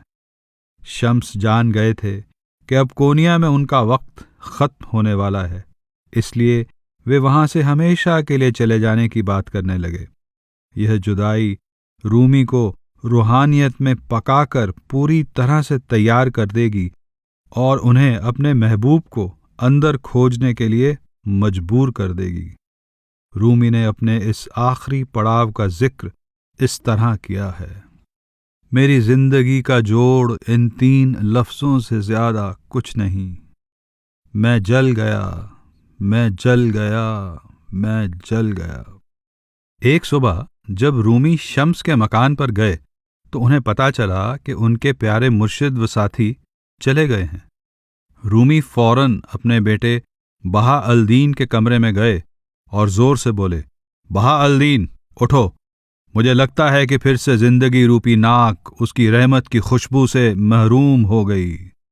जब शम्स वापस नहीं आए और 2 दिन तक ढूंढने के बाद भी नहीं मिले, उनकी गैर मौजूदगी के खालीपन ने रूमी को पूरी तरह निगल लिया। शम्स के कोनिया आने के सिर्फ 3 सालों में ही रूमी की जिंदगी में उथल पुथल मच गई थी। अब शम्स जा चुके थे और रूमी गम में डूब गए। शम्स के बाद शोकग्रस्त। यह अफवाह फैल गई कि शम्स की मौत हो गई है। रूमी ने इस बात को मानने से इनकार कर दिया, लेकिन उन्हें अपनी जुदाई के दर्द का कोई इलाज भी नहीं मिल रहा था। आपने इस बेचैनी और बेकरारी की हालत में कुछ ऐसे कलाम की रचना की जिनमें साफ जाहिर होता है कि आपको इस बात पर बिल्कुल यकीन नहीं था कि इंसान के रूप में आए आपके मुर्शिद चले गए हैं, लेकिन साथ ही यह भी बताया कि आप अपने महबूब की असली हस्ती से वाकिफ हैं। कौन कहता है कि वह दायमी हस्ती मर गई? कौन कहता है कि उम्मीद का सूरज डूब गया? कोई सूरज का दुश्मन छत पर जाता है और दोनों आंखें बंद करके कहता है, सूरज की मौत हो गई। एक बार की बात है, रूमी का एक मुरीद उस कमरे के दरवाजे पर कील ठोंक रहा था जो पहले कभी शम्स का कमरा हुआ करता था। हथौड़े की आवाज सुनकर रूमी बोल पड़े, क्या इन्हें मालूम नहीं है किसका कमरा है? ये लोग मेरे दिल में कील ठोंक रहे हैं। खबरें और अफवाहें जारी रहीं। उन्हें सुनकर रूमी को एक अलग सा दिलासा मिलता था। हालांकि ये किस्से, कहानियां हमेशा मनगढ़ंत और झूठे होते थे, फिर भी रूमी मुसाफिरों को शम्स के बारे में किस्से सुनाने के लिए बढ़ावा देते थे। दम भर के लिए तबरीज का किस्सा कहो, खून करने वाली उन नजरों का दम भर के लिए कहो ना किस्सा। रूमी इन कहानियों पर इस कदर मोहित होते थे कि अगर कोई उनसे कहता कि उसने शम्स को यहाँ या वहां देखा है, वे फौरन किस्सा सुनाने वाले को अपनी पगड़ी या चौका देकर उसका बहुत बहुत शुक्रिया अदा किया करते थे। एक दिन उन्हें कहा गया कि शम्स को दमिश्क में देखा गया था। रूमी ने खुश होकर ये कहने वाले को अपनी पगड़ी, चोगा और जूते दे दिए। उनके एक दोस्त ने रूमी से कहा, यह आदमी झूठ बोल रहा है, इसने शम्स को नहीं देखा है। रूमी ने जवाब दिया, मैंने उसे जो दिया वो इसलिए दिया कि उसने झूठ बोला। अगर उसका कहा सच होता तो मैं अपनी जान दे देता। रूमी ये जान गए थे कि उनके प्यारे शम्स उन्हें छोड़कर जा चुके हैं और वे गहरे दुख और विरह की पीड़ा में डूब गए।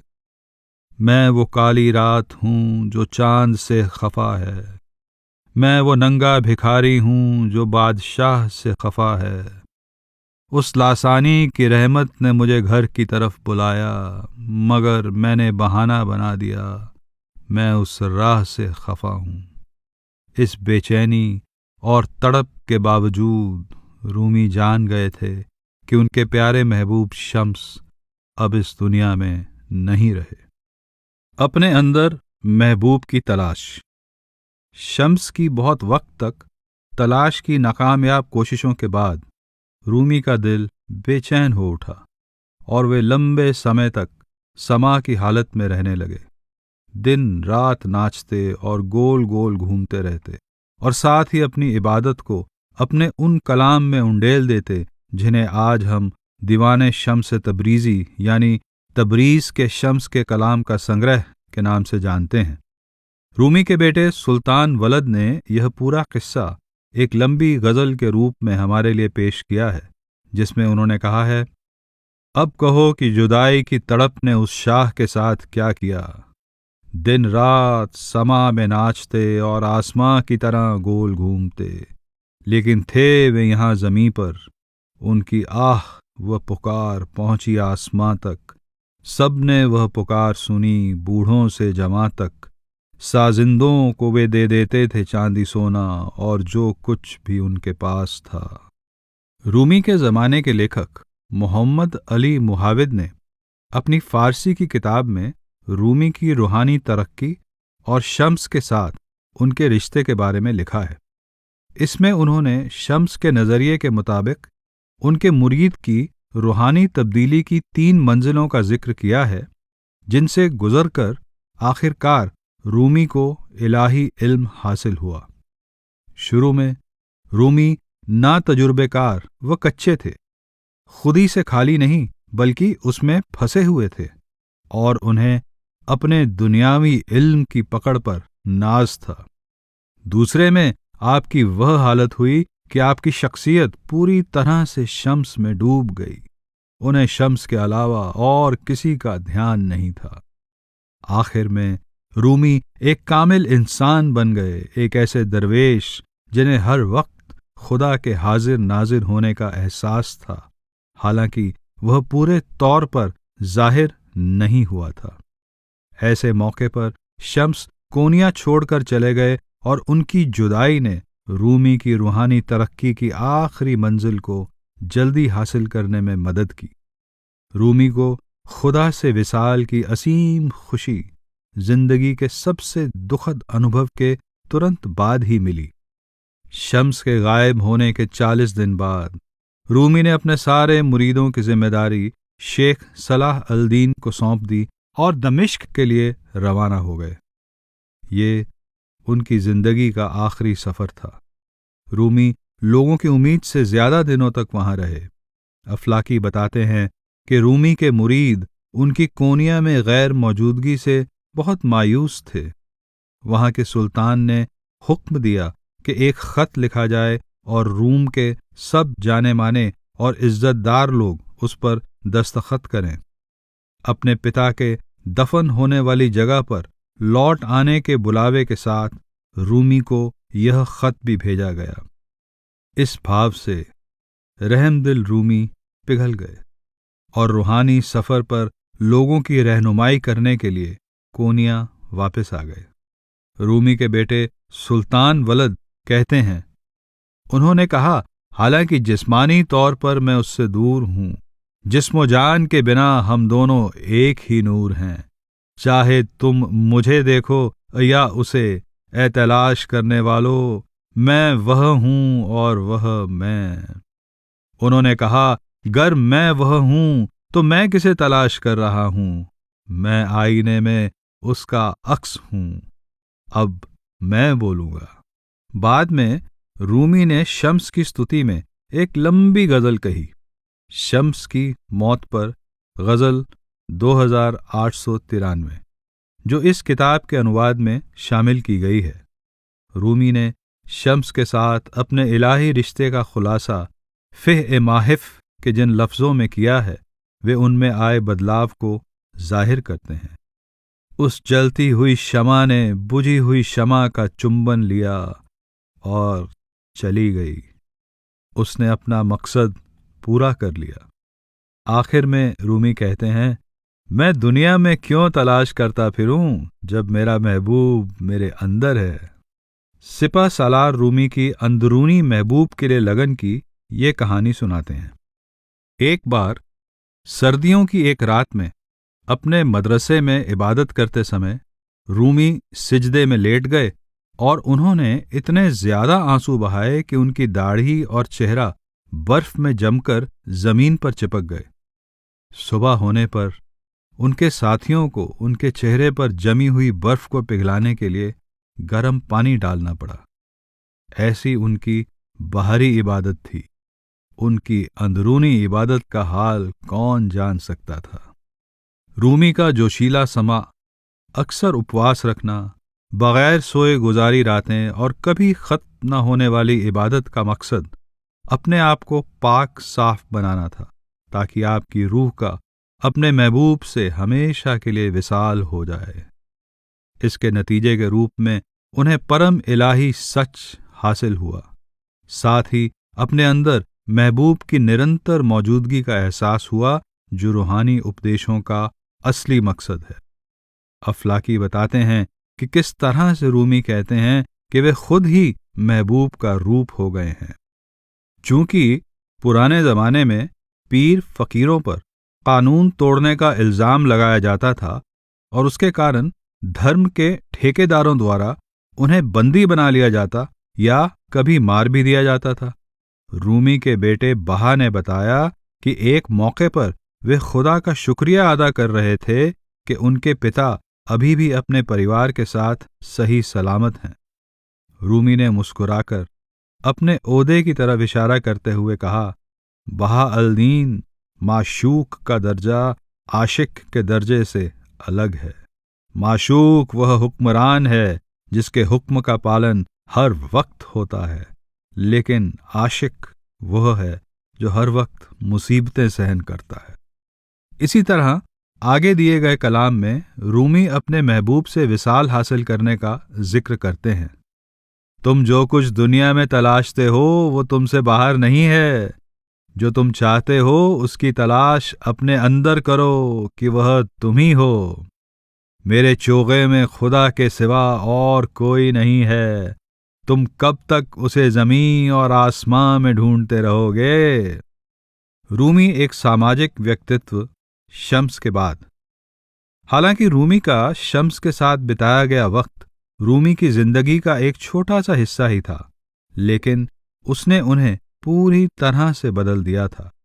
शम्स के दूसरी बार चले जाने के बाद रूमी की यही इच्छा थी कि वे अपने आप को पूरी तरह ध्यान में तल्लीन कर लें, ताकि अपने अंदरूनी महबूब से रिश्ता कायम कर लें। लेकिन उन्हें दुनिया में कुछ काम करने अभी बाकी थे, जिनमें एक काम था दूसरों को सिखाना कि वे जिंदगी में सही राह पर कैसे चलें और खुदा तक पहुंचने के लिए जो अंदरूनी अभ्यास जरूरी है उसे कैसे करें। रूमी अपनी जिंदगी में एक लंबे अरसे तक लोगों के बीच एक लोकप्रिय शख्सियत रहे थे। शम्स के जाने के बाद रूमी अगले 25 सालों तक जीवित रहे। उस दौरान आप लिखते रहे और अपनी बिरादरी के लोगों की रहनुमाई करते रहे। आपने कई भूमिकाएं निभाईं, जैसे शागिर्द, वकील, उपदेशक, शम्स के मुरीद और आखिर में एक हर दिल अजीज मुर्शद। अपनी रहमदिली और दरियादिली के कारण समाज के हर एक संप्रदाय और हर एक वर्ग के लोगों के बीच आप पूर्ण रूप से सर्वप्रिय थे। यह जानते हुए भी कि आप महत्वपूर्ण लोगों पर अपना असर डाल सकते हैं, आपने इस मुद्दे को कभी भी अपने मकसद का केंद्र नहीं बनाया, बल्कि आप सियासती मामलों से दूर ही रहा करते थे।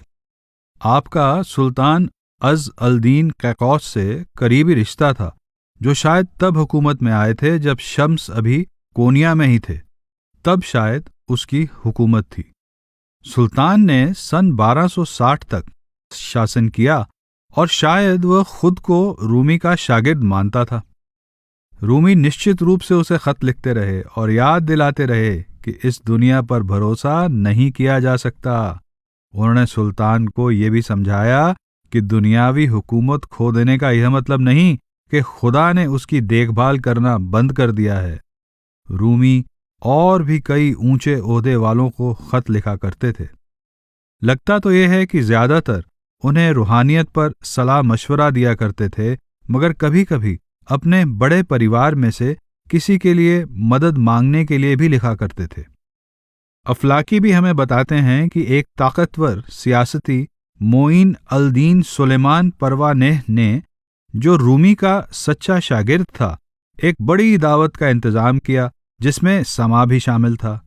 जिस जोश से रूमी ने समाज शुरू किया उससे लोगों में काफी हलचल मच गई, लेकिन रूमी उसमें इतने तल्लीन थे कि वे उससे अनजान रहे।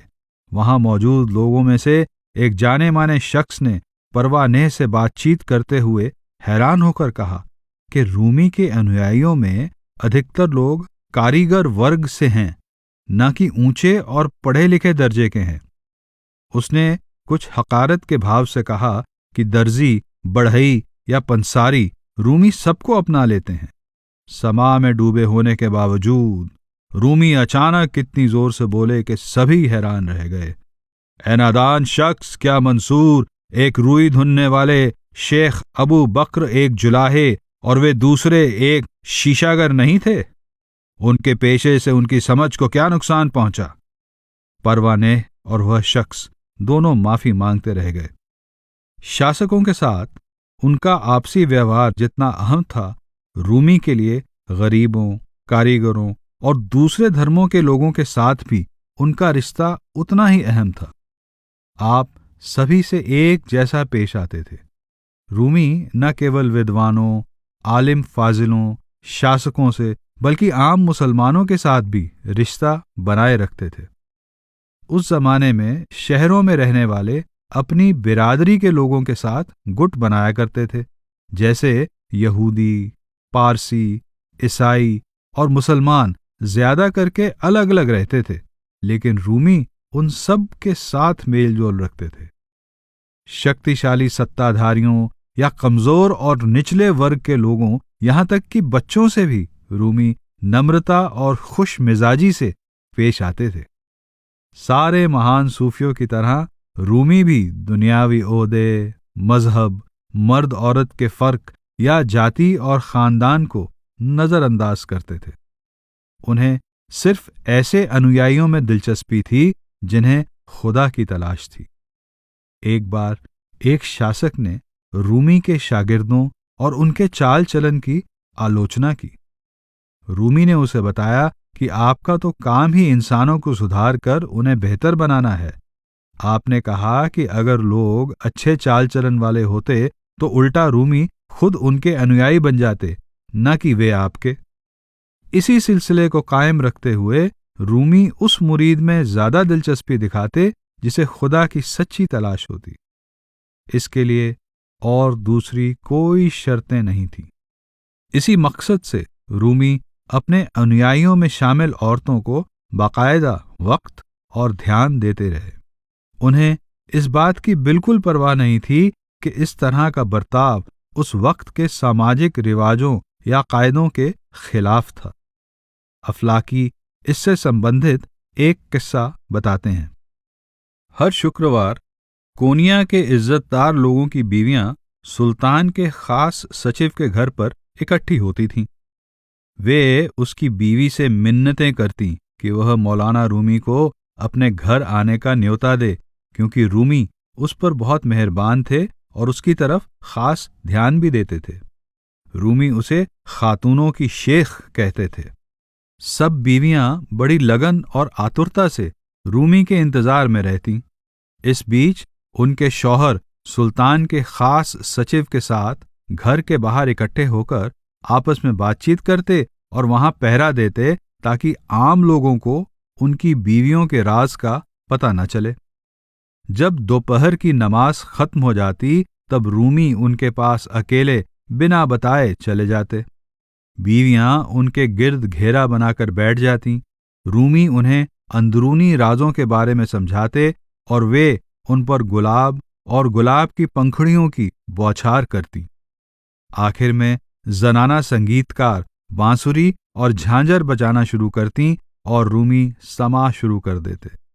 उस वक्त वह बीवियां बेहद खुशी के कारण बेखुदी की हालत में होतीं और अपना सोना और जेवरात रूमी के जूते में इस उम्मीद से डाल देतीं कि रूमी कुछ तो कबूल करेंगे, लेकिन रूमी उनके तोहफों की तरफ नजर उठाकर भी नहीं देखते थे।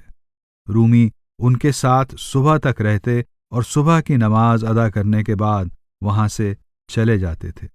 अफलाकी हमें यह भी बताते हैं कि यह पूछने पर कि रूमी अपनी आस्तीनें क्यों मोड़ लेते हैं, उन्होंने कहा कि पूरी कायनात एक हैरत अंगेज आलीशान खानगाह है जिसका असली शेख खुदा है। सभी संत, वली, पैगंबर, औलिया और ख़ास भक्त यहाँ सफ़र पर आए हुए सूफ़ी पीर दरवेश हैं। वे आगे कहते हैं, जब कोई खानगाह से अनजान सूफ़ी पीर इस खानगाह में दाखिल होता है और नहीं जानता कि वहाँ का खादिम कौन है, तो उसे ऐसे शख्स को ढूंढ लेना चाहिए जिसकी आस्तीनें मुड़ी हुई हों। उसे यह समझ लेना चाहिए कि यही वह खादिम है जिससे उसे खानगाह के तौर तरीके व कायदे सीखने होंगे। उन्होंने समझाया कि उसके बाद ही वह नया आया शख्स उस खानगाह में रह सकता है, वरना वहाँ के रहने वाले उसे बाहर कर देंगे। इसके बाद रूमी ने साफ कहा कि ये हमारा नसीब है कि हम पैगंबर साहब यानी हज़रत मोहम्मद के नक्शे कदम पर चलें, जिन्होंने कहा था कबीले का शेख उसका खादिम होता है। वाकई रूमी बहुत नम्र स्वभाव के थे। अगर उनके शागिर्द किसी को उनके रास्ते से हटाने की कोशिश करते तो रूमी सकुचाकर फौरन वहां से चले जाते। रूमी कभी मालूम नहीं होने देते कि उन्होंने किसी को पैसे भी दिए हैं। आप अपने मदरसे के हर आसन के नीचे कुछ पैसे रख देते। जब उनके शागिर्द उसकी धूल झाड़ते तो उन्हें आपकी बख्शिश मिल जाती। अफलाकी आपकी आजीजी और नम्रता का एक और किस्सा बताते हैं। एक बार रूमी समाह में वज्द की हालत में थे जब अचानक एक शराबी उस घेरे में घुसा और उनसे टकरा गया। रूमी के शागिर्दों ने उसे बुरा भला कहा और अपमानित किया। रूमी ने उन्हें डांट कर कहा, शराब तो उसने पी है और बुरा बर्ताव तुम कर रहे हो। जब उन्होंने कहा वह ईसाई है, तब रूमी ने कहा, फिर तुम भी ईसाई क्यों नहीं बन जाते। रूमी अपनी परवरिश, दुनियावी इल्म, अक्लमंदी और बात कहने के उम्दा ढंग की वजह से समाज में सबसे ऊंचा दर्जा रखते थे, लेकिन आपकी नेकी, आपकी शराफत, वहदत की गहरी समझ, खुदा के आगे खुद को सौंप देना और सब के लिए आपके दिल में प्यार और अमन आपकी शख्सियत की बुनियाद थी। आप कभी भी किसी की बदसलूकी या बुरी हरकत के जवाब में सख्त या कड़वे लफ्ज़ों का इस्तेमाल नहीं करते थे, बल्कि आपका मकसद होता था नरमाई से और खुद मिसाल बनकर उसमें बदलाव लाना। सुल्तान वलद बताते हैं कि रूमी ने उनसे एक बार कहा, बहा अल दीन, अगर तुम चाहते हो कि तुम्हारा दुश्मन तुम्हें चाहे और तुम भी उसे चाहो, तो उसके बारे में 40 दिन तक अच्छी और शालीन बातें कहो, फिर वह तुम्हारा दोस्त बन जाएगा। जिस तरह से दिल से ज़बां तक एक राह होती है, उसी तरह से ज़बां से दिल तक भी एक राह होती है। दिल में जितनी पाकीज़गी होगी, उतना ही खुदा का नूर उस दिल में बरसेगा। यह नानबाई के तंदूर जैसा है, जब तक यह गर्म है आटे को कबूल करेगा, एक बार ठंडा हो गया फिर नहीं करेगा। रूमी अपने अनुयायियों को अपनी मेहनत की कमाई से गुजर बसर करने की नसीहत देते थे। वे कहते थे कि पिछले संतों पीरों ने अपने शागिर्दों को पेट भरने के लिए एक टोकरी लेकर भीख मांगने की इजाज़त दी थी ताकि वे आजीज़ी सीख सकें। इसके विपरीत रूमी ने कहा कि उन्होंने मांगने का दरवाज़ा बंद कर दिया है, पैगंबर के उस हुक्म को मानते हुए कि हर एक शख्स को अपनी मेहनत और हक हलाल की कमाई से गुजारा करना चाहिए। आप खुद भी पढ़ाया करते और कानूनी सलाह देते थे और उस कमाई से अपने परिवार की ज़रूरतों को पूरा करते थे, लेकिन कभी भी शक्तिशाली और धनी लोगों की मदद को मंजूर नहीं करते थे। आप थोड़े में ही गुजारा कर लेते थे और जब भी आपके पास कुछ नहीं होता, आप खुशी से ऐलान करते, आज हमारा घर पैगंबर के घर के जैसा है। एक बार एक आमिर ने रूमी को 70,000 दिनार भेजे। रूमी ने हुक्म दिया कि यह पूरी रकम हुसाम के पास भेज दी जाए, जो आपके साथी और जानशीन थे। रूमी के बेटे ने कहा, हमारे घर में कुछ नहीं बचा है, जो कुछ आता है उसे मेरे पिता शेख हुसाम अल-दीन के पास भेज देते हैं। रूमी ने कहा, बहा अल-दीन, मैं 3 बार खुदा की कसम खाकर कहता हूं कि अगर 1 लाख कामिल दरवेश भूख से तड़प रहे हों और मेरे पास सिर्फ 1 रोटी हो, तो मैं उसे भी हुसाम के पास भेज दूंगा। सिपाह सलार हमें बताते हैं कि रूमी बहुत संयमित और सादा जीवन बिताते थे। अपने बुढ़ापे में भी आप बहुत कम खाते और कम सोते थे। कई दिनों और रातों के समा के बाद अगर आपके मुरीद सोना या आराम करना चाहते, तो आपकी मौजूदगी में वे ऐसा नहीं कर पाते थे। उनकी थकावट को समझते हुए रूमी दीवार का सहारा लेकर घुटनों पर अपना सिर टिकाकर सोने का बहाना करते। आपका नौकर आपको एक बड़ा लबादा उड़ा देता और जब सब मुरीद सो जाते, आप फिर उठकर इबादत में लग जाते, फिर से समा में झूमने लगते। सिपा सालार बताते हैं कि रूमी कभी सोते नहीं थे। 40 साल उनके साथ रहने के दौरान मैंने उन्हें कभी सोने वाली पोशाक में या तकिए के साथ या फिर करवट से लेटे हुए नहीं देखा। खुदा के इश्क की तड़प उनके शरीर को चलता फिरता रखती थी। उनका शरीर कठोर अनुशासन और आत्म संयम का आदी हो गया था। अफलाकी हमें एक दृष्टांत देते हैं जो रूमी के दुनियावी और रूहानी दोनों तरह के इल्म की गहराई को दर्शाता है। एक जुम्मे के दिन रूमी एक बड़े जनसमूह को उपदेश दे रहे थे।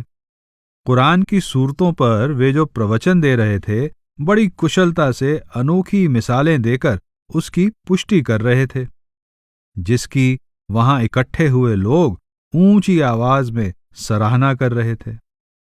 वहां मौजूद एक विद्वान मन में सोच रहा था, जिस विषय को तुम जानते हो उसके बारे में बात करना आसान है, लेकिन अगर तुम्हें किसी भी सूरत को समझाने के लिए कहा जाए तो उसे तुम इसी तरह खोलकर समझा सको, तब होगी तुम्हारी महारत। रूमी उसकी तरफ मुड़े और उन्होंने उसे उसकी याददाश्त से कुरान की कोई सूरत सुनाने के लिए कहा, और उसने ऐसा ही किया। रूमी ने उसका मतलब इतनी अच्छी तरह से गहराई में जाकर समझाया कि वह वकील खुशी से चिल्लाने और रूमी के मंच की टांगों को चूमने लगा। सब मंत्रमुग्ध होकर रूमी के प्रवचन का लुत्फ उठा रहे थे। यह प्रवचन दोपहर तक चला। रूमी ने कहा, जब तुम खुदा के खास बंदों की मौजूदगी में बैठते हो, तब अपने दिल पर नजर रखो और ईमानदारी से ध्यान लगाकर बैठो, ताकि तुम उनकी सदा कायम दायम रहने वाली खुशकिस्मती में शरीक हो सको। वे सब दिलों के जासूस हैं। यह रूमी का आखिरी प्रवचन था। शम्स के बाद दूसरों में महबूब की खोज। शम्स के चले जाने के बाद रूमी ने न तो कभी प्रवचन किए, न ही आपने किसी दुनियावी ओहदे को कबूल किया, लेकिन आपने अपने कलाम और समा के जरिए कुछ मुरीदों की रूहानियत की राह पर रहनुमाई की और उनकी मदद की। आपने नर्मदिल स्वभाव के लोगों को इंसानी जामा मिलने की सूक्ष्म सच्चाइयों की जानकारी दी और कई बार शासकों, आम लोगों और सभी मजहबों के लोगों को इस राह पर आने के लिए पुकार लगाई। तेरी जुदाई में मेरा दिल खून बहाता है, लेकिन उस खून के बहने से रूहानी चेहरे वजूद में आ गए। सलाह अल-दीन। इन रूहानी चेहरों में से एक शम्स के मुरीद सलाह अल-दीन ज़रकूब ए गौनवी नाम के सुनार थे, जिनके साथ शम्स और रूमी अपनी पहली मुलाकात के बाद कुछ महीनों के लिए ठहरे थे। हालांकि सच के खोजियों और मुरीदों की रहनुमाई करना सूफी मुर्शिदों का दस्तूर था, रूमी ने शेख सलाह अल-दीन को इस काम की जिम्मेदारी सौंप दी। दिल और ईमान का सलाह यकीनन उस तुर्क की सूरत है। अपनी आंखें मलो, फिर देखो दिल की उस सूरत को, दिल की उस सूरत को। सलाह के लिए उनकी मोहब्बत एक अटूट रूहानी रिश्ता बन गया। सलाह अल दीन कोनिया से थे और उनकी दोस्ती तब से शुरू हुई जब वे दोनों बुरहान के शागिर्द थे। दोनों शम्स के मुरीद बन गए थे, लेकिन उस समय तक रूमी खुदा की पहचान पा लेने वाले सूफी शेख बन चुके थे। सलाह अल दीन रूमी के दोस्त, हमदम और उनके लिए एक आईना बन गए। यह ऐसा था जैसे कि रूमी अपने गुस्ताख शागिर्दों और सारी दुनिया को मानो ये एहसास करा रहे हों कि भले ही उन लोगों ने उनके प्यारे महबूब शम्स के जिस्मानी रूप को वहां से चले जाने के लिए मजबूर कर दिया, लेकिन वे उन्हें बिल्कुल दिखा सकते थे कि अगर शम्स उनके साथ होते तो उन दोनों के बीच कैसा रिश्ता होता। वास्तव में सुल्तान वलद कहते हैं, जिसकी हम हमेशा बात करते थे, वह शम्स-ए-दीन हमारे पास लौट आया। हम अभी भी क्यों सोए हुए हैं? वह फिर वापस आया है नए लिबास में, अपना जमाल और हुस्न दिखाने के लिए। सलाह अल दीन रूमी के कलाम का केंद्र बन गए थे और रूमी के मुरीदों की संभाल करने लगे थे।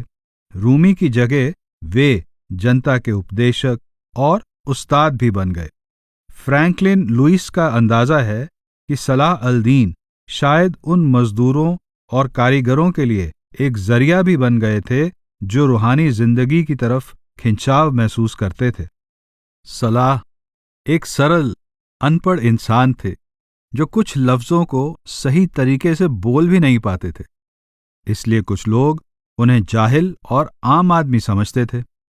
शहर के लोग उन्हें रोज बाजार में सुनार का काम करते हुए देखते थे, इसलिए ये नहीं समझ पा रहे थे कि सलाह शेख बनने और रूहानियत के खोजियों को हक की तरफ ले जाने के काबिल कैसे थे। बिल्कुल उन लोगों की तरह ही जिन्हें रूमी ने पहले फटकार लगाई थी, क्योंकि उनमें ये समझने की काबिलियत नहीं थी कि रूहानी और दुनियावी ओहदों का आपस में कोई ताल्लुक नहीं होता।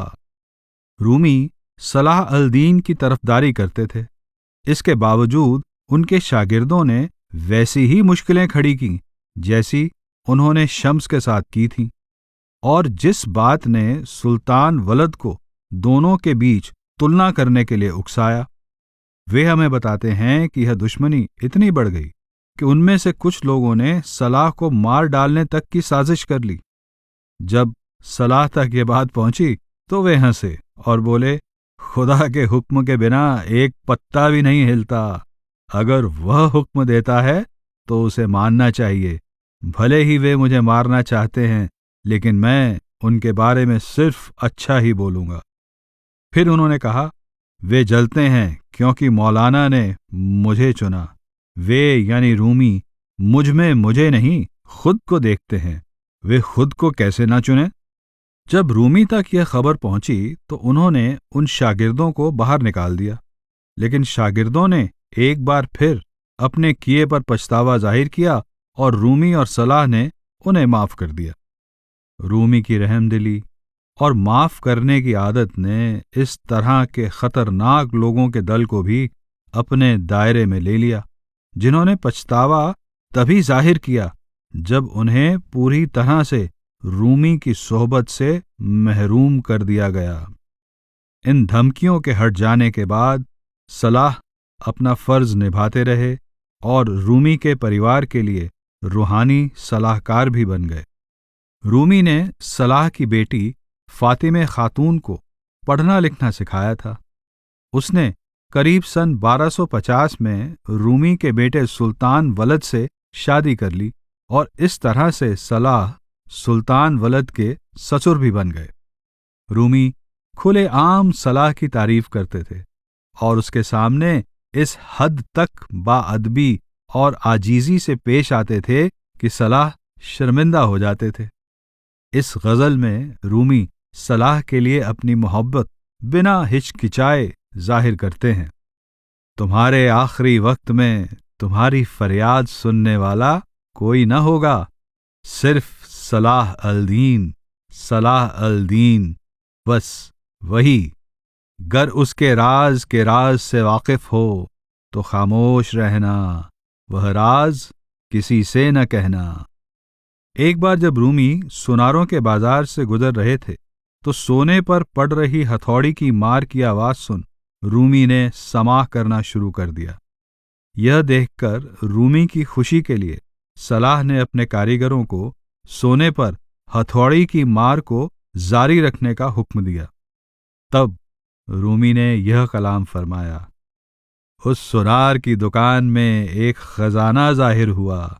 वाह क्या सूरत, क्या मायने, वाह क्या खूबियत है, क्या खूबियत है। सन 1258 में सलाह अल-दीन की मौत हो गई। उनकी आखिरी ख्वाहिश थी कि उनका जनाजा रस्मो रिवाज के अनुसार मातम मनाते हुए नहीं बल्कि खुशी से समा के नगमे गाते हुए निकाला जाए, क्योंकि उनकी रूह आज़ाद होकर अपने घर वापस जा रही थी। उसी भीड़ में रूमी अपने गम का इजहार करते हुए बिना पगड़ी के हाजिर थे। वे सबके साथ मिलकर ऊंची आवाज में गा रहे थे। समा में घूमते और नाचते हुए ये लोग रूमी के खानदानी मकबरे में उनके पिता की कब्र तक पहुंचे और खुशी खुशी और प्यार से उन्होंने सलाह अल-दीन को दफना दिया। सलाह की मौत पर रूमी का दुख जाहिर करती उनकी गजल का एक शेर आगे दिया जा रहा है। ऐ कि तेरी जुदाई में ज़मीं और आसमां आंसू बहाते हैं, मेरा दिल खून से लथपथ है, मेरे दिलो जान आंसू बहा रहे हैं। आपके दीवान में करीब 70 गज़लें हैं जिनके आखिर में सलाह अल-दीन का नाम आता है। सलाह एक गंभीर और शांत स्वभाव के शख्स थे। उनकी सोहबत में 10 साल बिताने के बाद शम्स द्वारा रूमी के अंदर सुलगाई आग के शोले ठंडे और शांत हो गए थे। हालांकि वह आग उतनी ही चमक के साथ जल रही थी। रूमी ने अपने महबूब को अंदर और बाहर पा लिया था, पहले सलाह के रूप में और जल्दी ही दूसरे साथी हुसाम अल-दीन के रूप में, जिन्हें चेलेबी के नाम से भी जाना जाता है। हुसाम अल-दीन हुसाम अल-दीन हसन इब्ने मोहम्मद इब्ने हसन का परिवार उर्मिया ईरान से था। बाद में उनका परिवार कोनिया आ गया था, जहां सन 1225 में हुसाम का जन्म हुआ। अपनी मसनवी की भूमिका में रूमी ने उन्हें खुदा के तख्त के खजानों की कुंजी और इस जहान में खजानों के रखवाले हमारे ज़माने के बायजीद और जुनैद कहा है। अभी हुसैन ने जवानी में कदम भी नहीं रखा था कि उनके पिता की मौत हो गई। हालांकि उनके बड़े परिवार के कई सदस्य उन्हें पढ़ाने के लिए तैयार थे, लेकिन वे खुद रूमी के पास गए और उनके शागिर्द बन गए। उन्होंने अपने धन दौलत और जमीन जायदाद का ज्यादातर हिस्सा दान कर दिया, अपने खादिमों को आजाद कर दिया और उन्हें कोई हुनर सीखने के लिए प्रोत्साहित किया ताकि वे अपना गुजर बसर कर सकें। खुद अपने लिए उन्होंने उतना ही रखा जितना जिंदगी गुजारने के लिए बिल्कुल जरूरी था। जब तक सलाह अल-दीन मौजूद थे, हुसाम उनके अनुयायी रहे। सलाह की मौत के बाद रूमी ने हुसाम को चुना और उन्हें अपने मुरीदों का उस्ताद बना दिया। रूमी को हुसाम से इतना प्यार था कि जब भी उन्हें प्रवचन देने के लिए बुलाया जाता था, वहां हुसाम की मौजूदगी जरूरी होती थी। इसलिए जो भी रूमी का प्रवचन सुनने में दिलचस्पी रखते थे, वे पहले ये तय कर लेते थे कि हुसाम को जरूर बुलावा भेजा जाए। उनकी इस दोस्ती ने हमें मसनवी की सौगात दी, जो शायद सूफियों की रचनाओं में सबसे महान और शानदार रचना है।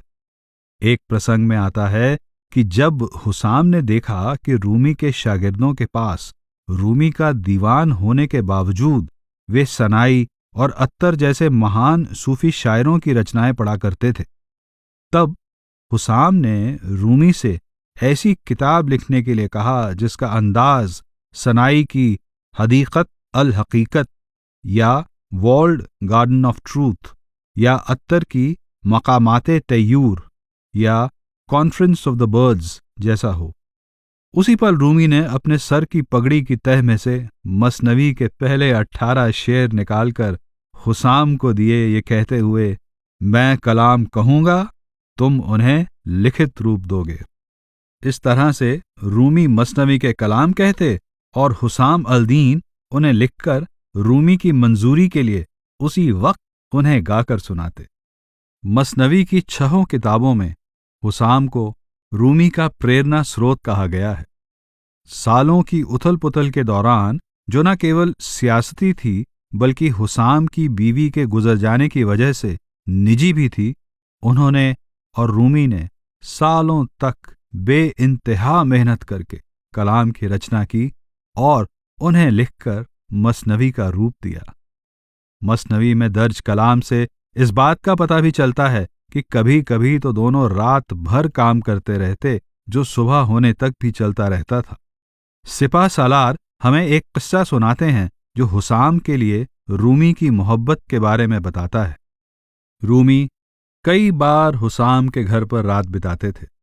सर्दियों की एक रात में रूमी वहां देर से पहुंचे। दरवाजा बंद था, सब सो चुके थे और बहुत बर्फ गिर रही थी।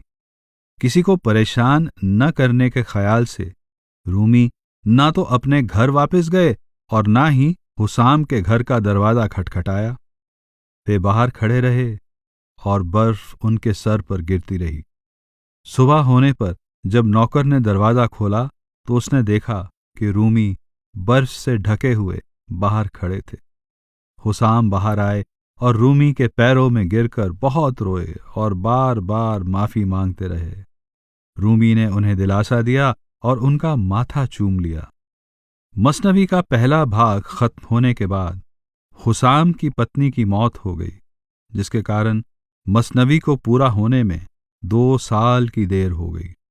फिर सन 1263 में उन्होंने दूसरा भाग शुरू किया और रूमी की जिंदगी के आखिरी दिन तक दोनों साथ साथ काम करते रहे।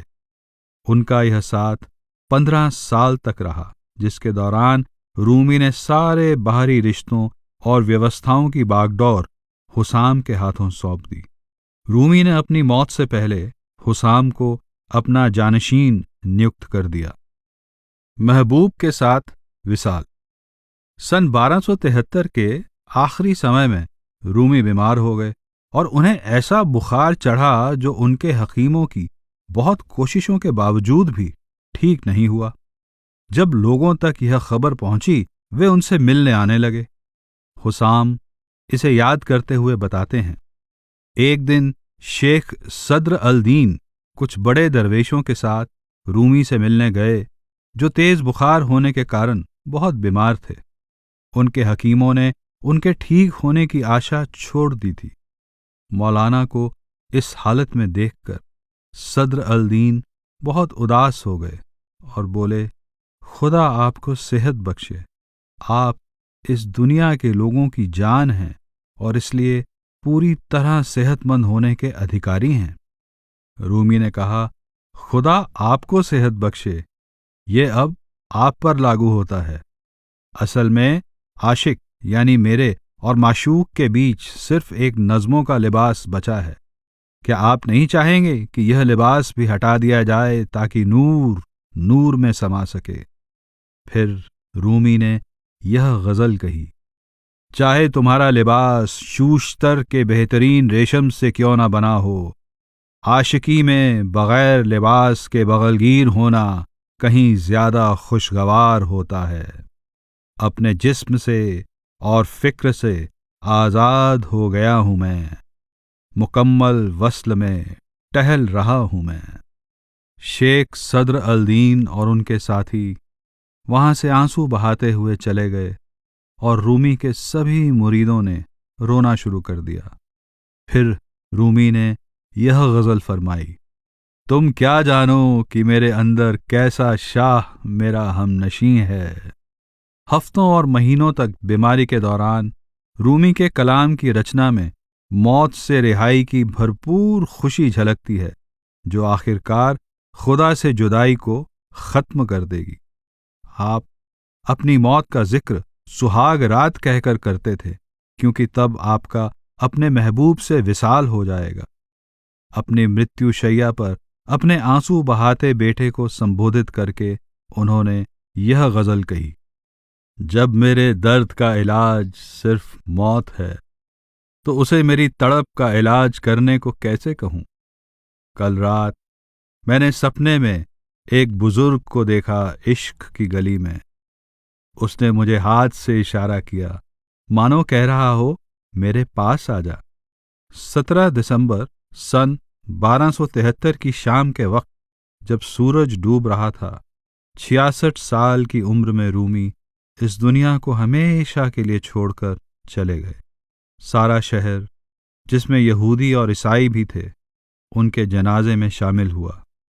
जब मुसलमानों ने उनसे पूछा कि वे लोग जनाजे में क्यों शामिल हुए, तो उन्होंने जवाब दिया, अगर वे मुसलमानों के लिए मोहम्मद थे तो हमारे लिए वे मूसा और ईसा के समान थे, और अगर वे आपके उस्ताद थे तो हमारे भी थे, क्योंकि वे हमारे दिलो जान का हाल जानते थे।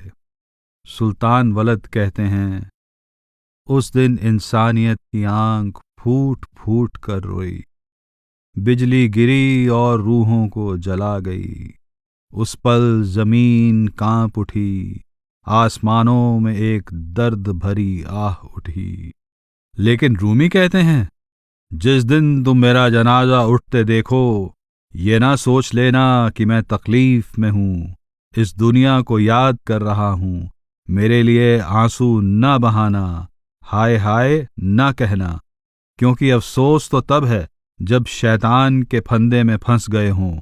जब मेरी लाश को देखो तो अलविदा अलविदा न कहना, क्योंकि वही तो वक्त है मुलाकात का, विसाल का।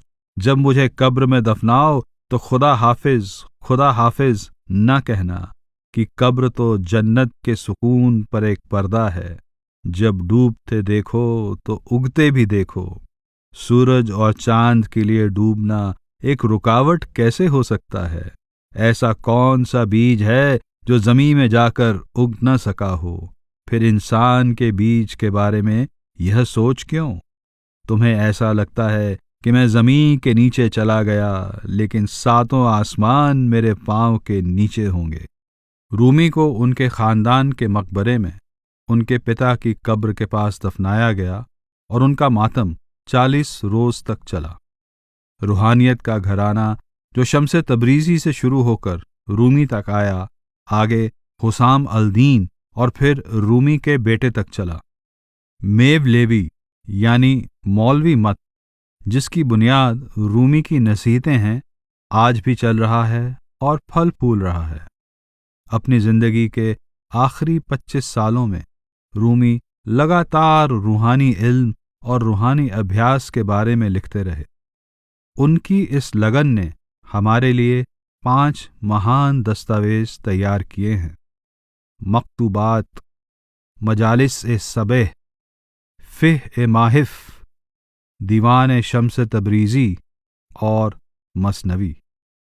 जिन कलाम को हम दीवान-ए-शम्स तबरीजी के नाम से जानते हैं, वे रूमी के गहरे इश्क को जाहिर करते हैं। यह एक दर्द भरे दिल की पुकार है, उस तड़प की आवाज़ है जो महबूब से जुदाई की वजह से पैदा हुई है। इन नज़्मों में हमें इश्क और दर्द, इलाही इल्म और विसाल की बेइंतहा खुशी मिलती है। ये आज भी हमें खुदा तक जाने वाली अपने घर की राह की याद दिलाती हैं।